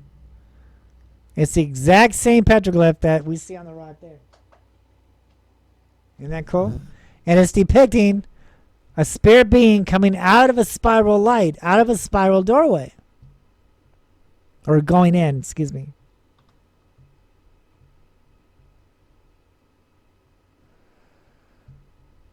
Pretty cool. Here we have a rock art here. I'm not sure where this is located at. But we see an orb. Look at this. Let's blow it up more. We can see an orb.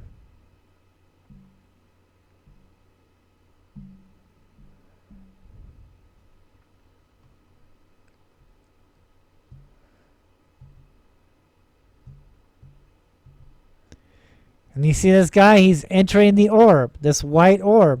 And look, if you look real closely, there's a spirit being.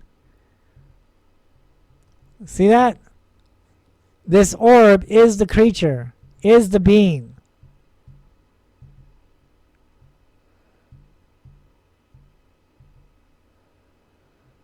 Isn't that great?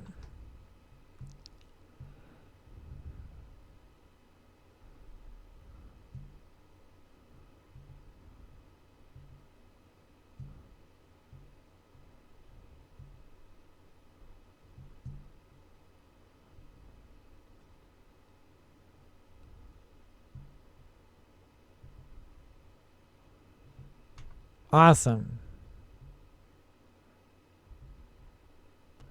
And that's what I'm saying. So it's all been here. Here, this is on South Mountain. And here I was talking about the two orbs, remember? In the belly. So, and this is supposed to be a lizard man. So we have an orb here, an orb here. So there's two UFO orbs. It's connected with a line going down. And look how big it is. See, that's a human. We know that's a man because he doesn't have an orb belly. He doesn't have a tail. He's a regular guy. Okay? And he's looking up at this Nephilim. Okay? He's looking up at these two orbs that are morphing into what some people like to call a lizard person. But that's not what it is at all. In my past shows, I talk about this half here and this half here, the arms and the legs. And they're actually forks. Okay, and these forks are scary because I've seen a lot of these fork petroglyphs and they're picking up animals. They're picking up people. Okay, here we have a fork over here. You see that? Okay, so this is why they will never come out and tell us what's really here. I love this. I love this this picture here. I found this. This is on South Mountain. And it's a tree. You see that? This is one of my favorite discoveries. It's a tree. You can clearly see the branches and the leaves. This is a tree that was somehow fossilized on the side of this canyon. Isn't that crazy? Look at that. It's not carved. That's a real fossil. It's a fossil of a tree. It's probably one of the biggest fossils ever. And it's located on South Mountain. That's one of my favorite discoveries right there.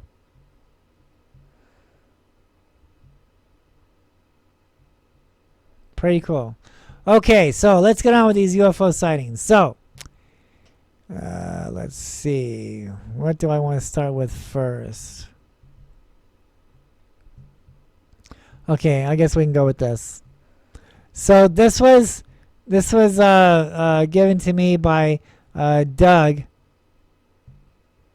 Weatherby. He found all these videos for me. So these are lights in California. Okay? The exact same type of stuff.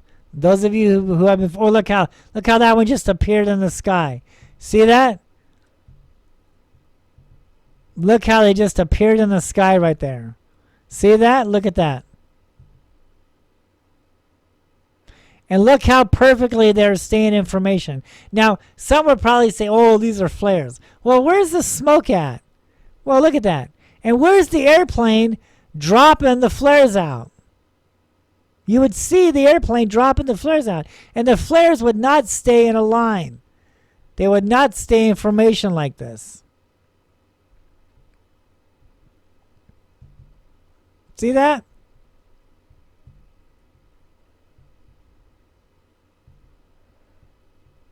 That's great stuff. This happened in California a few months ago.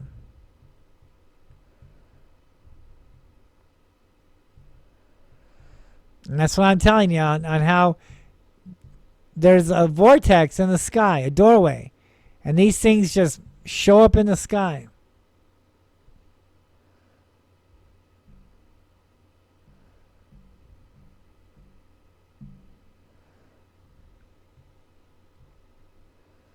Great stuff.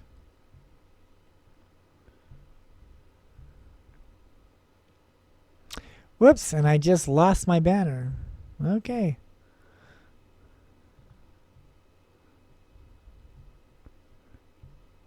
You love live video. You guys watch that while I get stuff back here.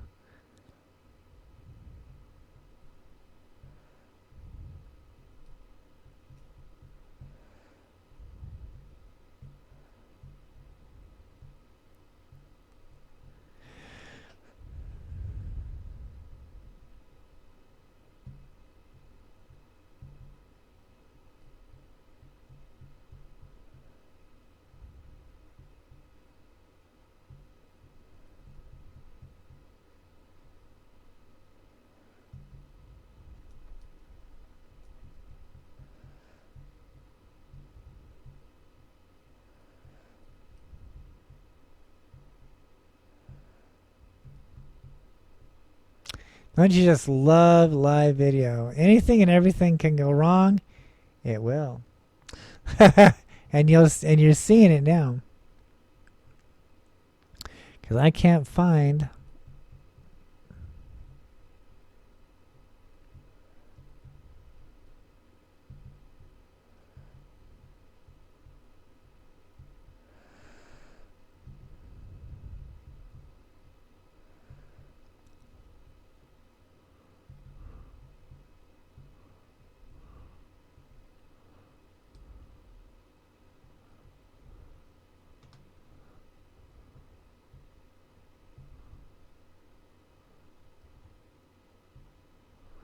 Okay. All right, now let's move on. Okay. Let's look at this next one.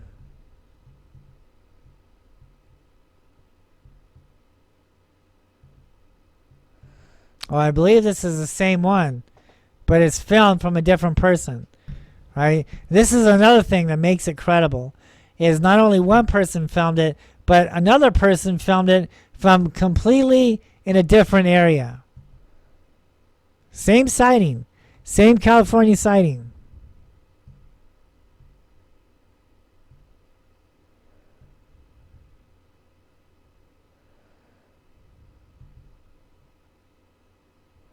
See that? And those of you who have been following me all these years know that I captured the exact same sighting in 2004 on the east side of South Mountain. Okay, let's move on. This is in California also.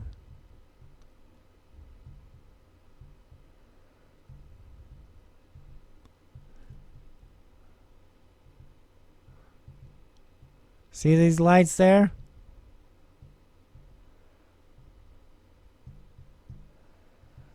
Look at that. Look how they just disappear. This is what we want to look for, ladies and gentlemen. And look, they're staying in formation. See that? Oh, another one just came in. See that? Flares do not sit there. Right? Flares do not stay in a perfect line like that. Flares do not sit in a pyramid formation. Okay? This is the stuff we want to look for. Not flying saucers or black triangles or all this crazy nonsense. Stuff that we can prove. Okay? Stuff that we've already seen already. That's what's credible.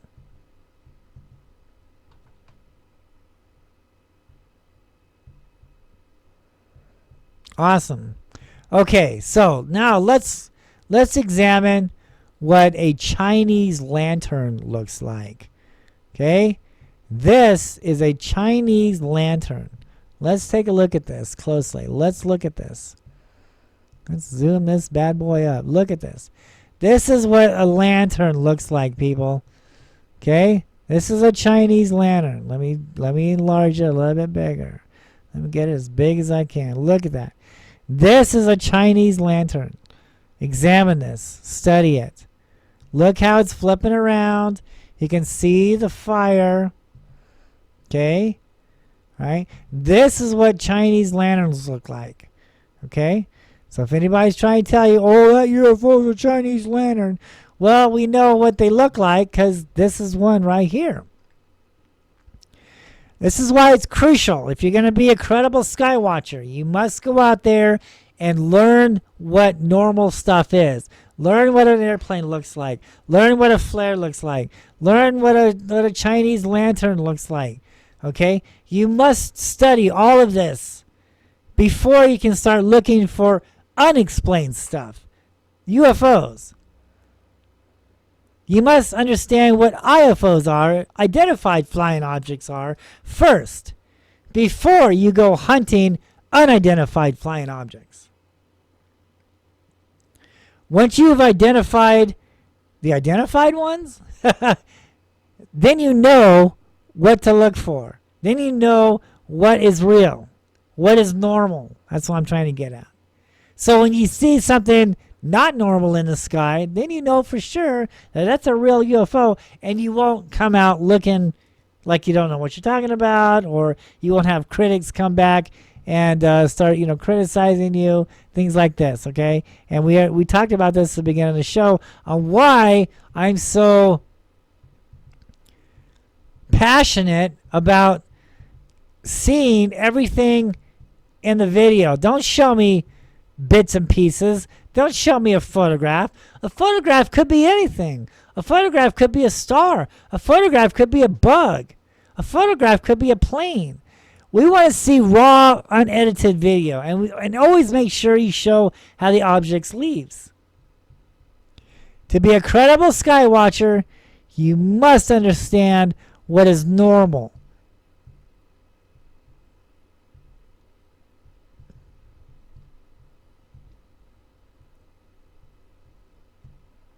And here is a perfect example on what a Chinese lantern looks like.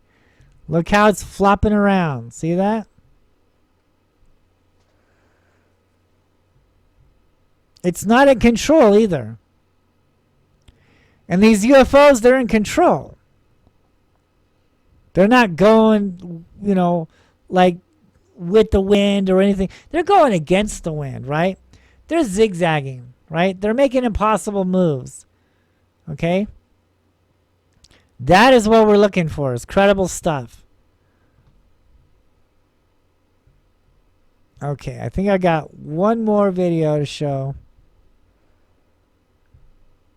All these videos here, except for the Chinese lanterns, was filmed in California a few months ago.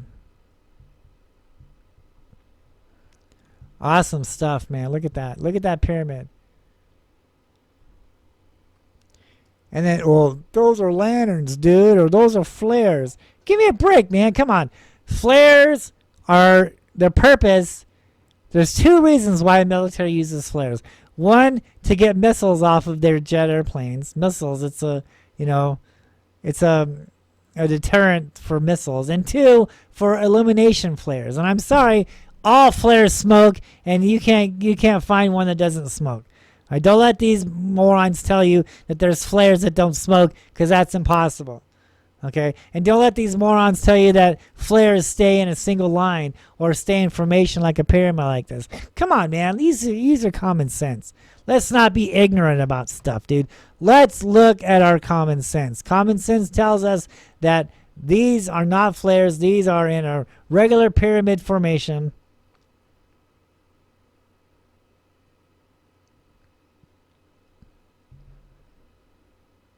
Okay? No smoke, no airplanes around dropping these things out, right?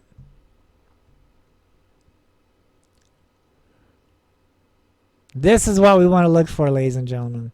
Okay, so we pretty much come to the end of the show, and it's been a long one, and we've had some mistakes up in there, and the live feed went down, but I'll have all this edited and put together, and it's all going to come out looking good on the YouTube channel, and from there I'll post it right here on this Facebook page.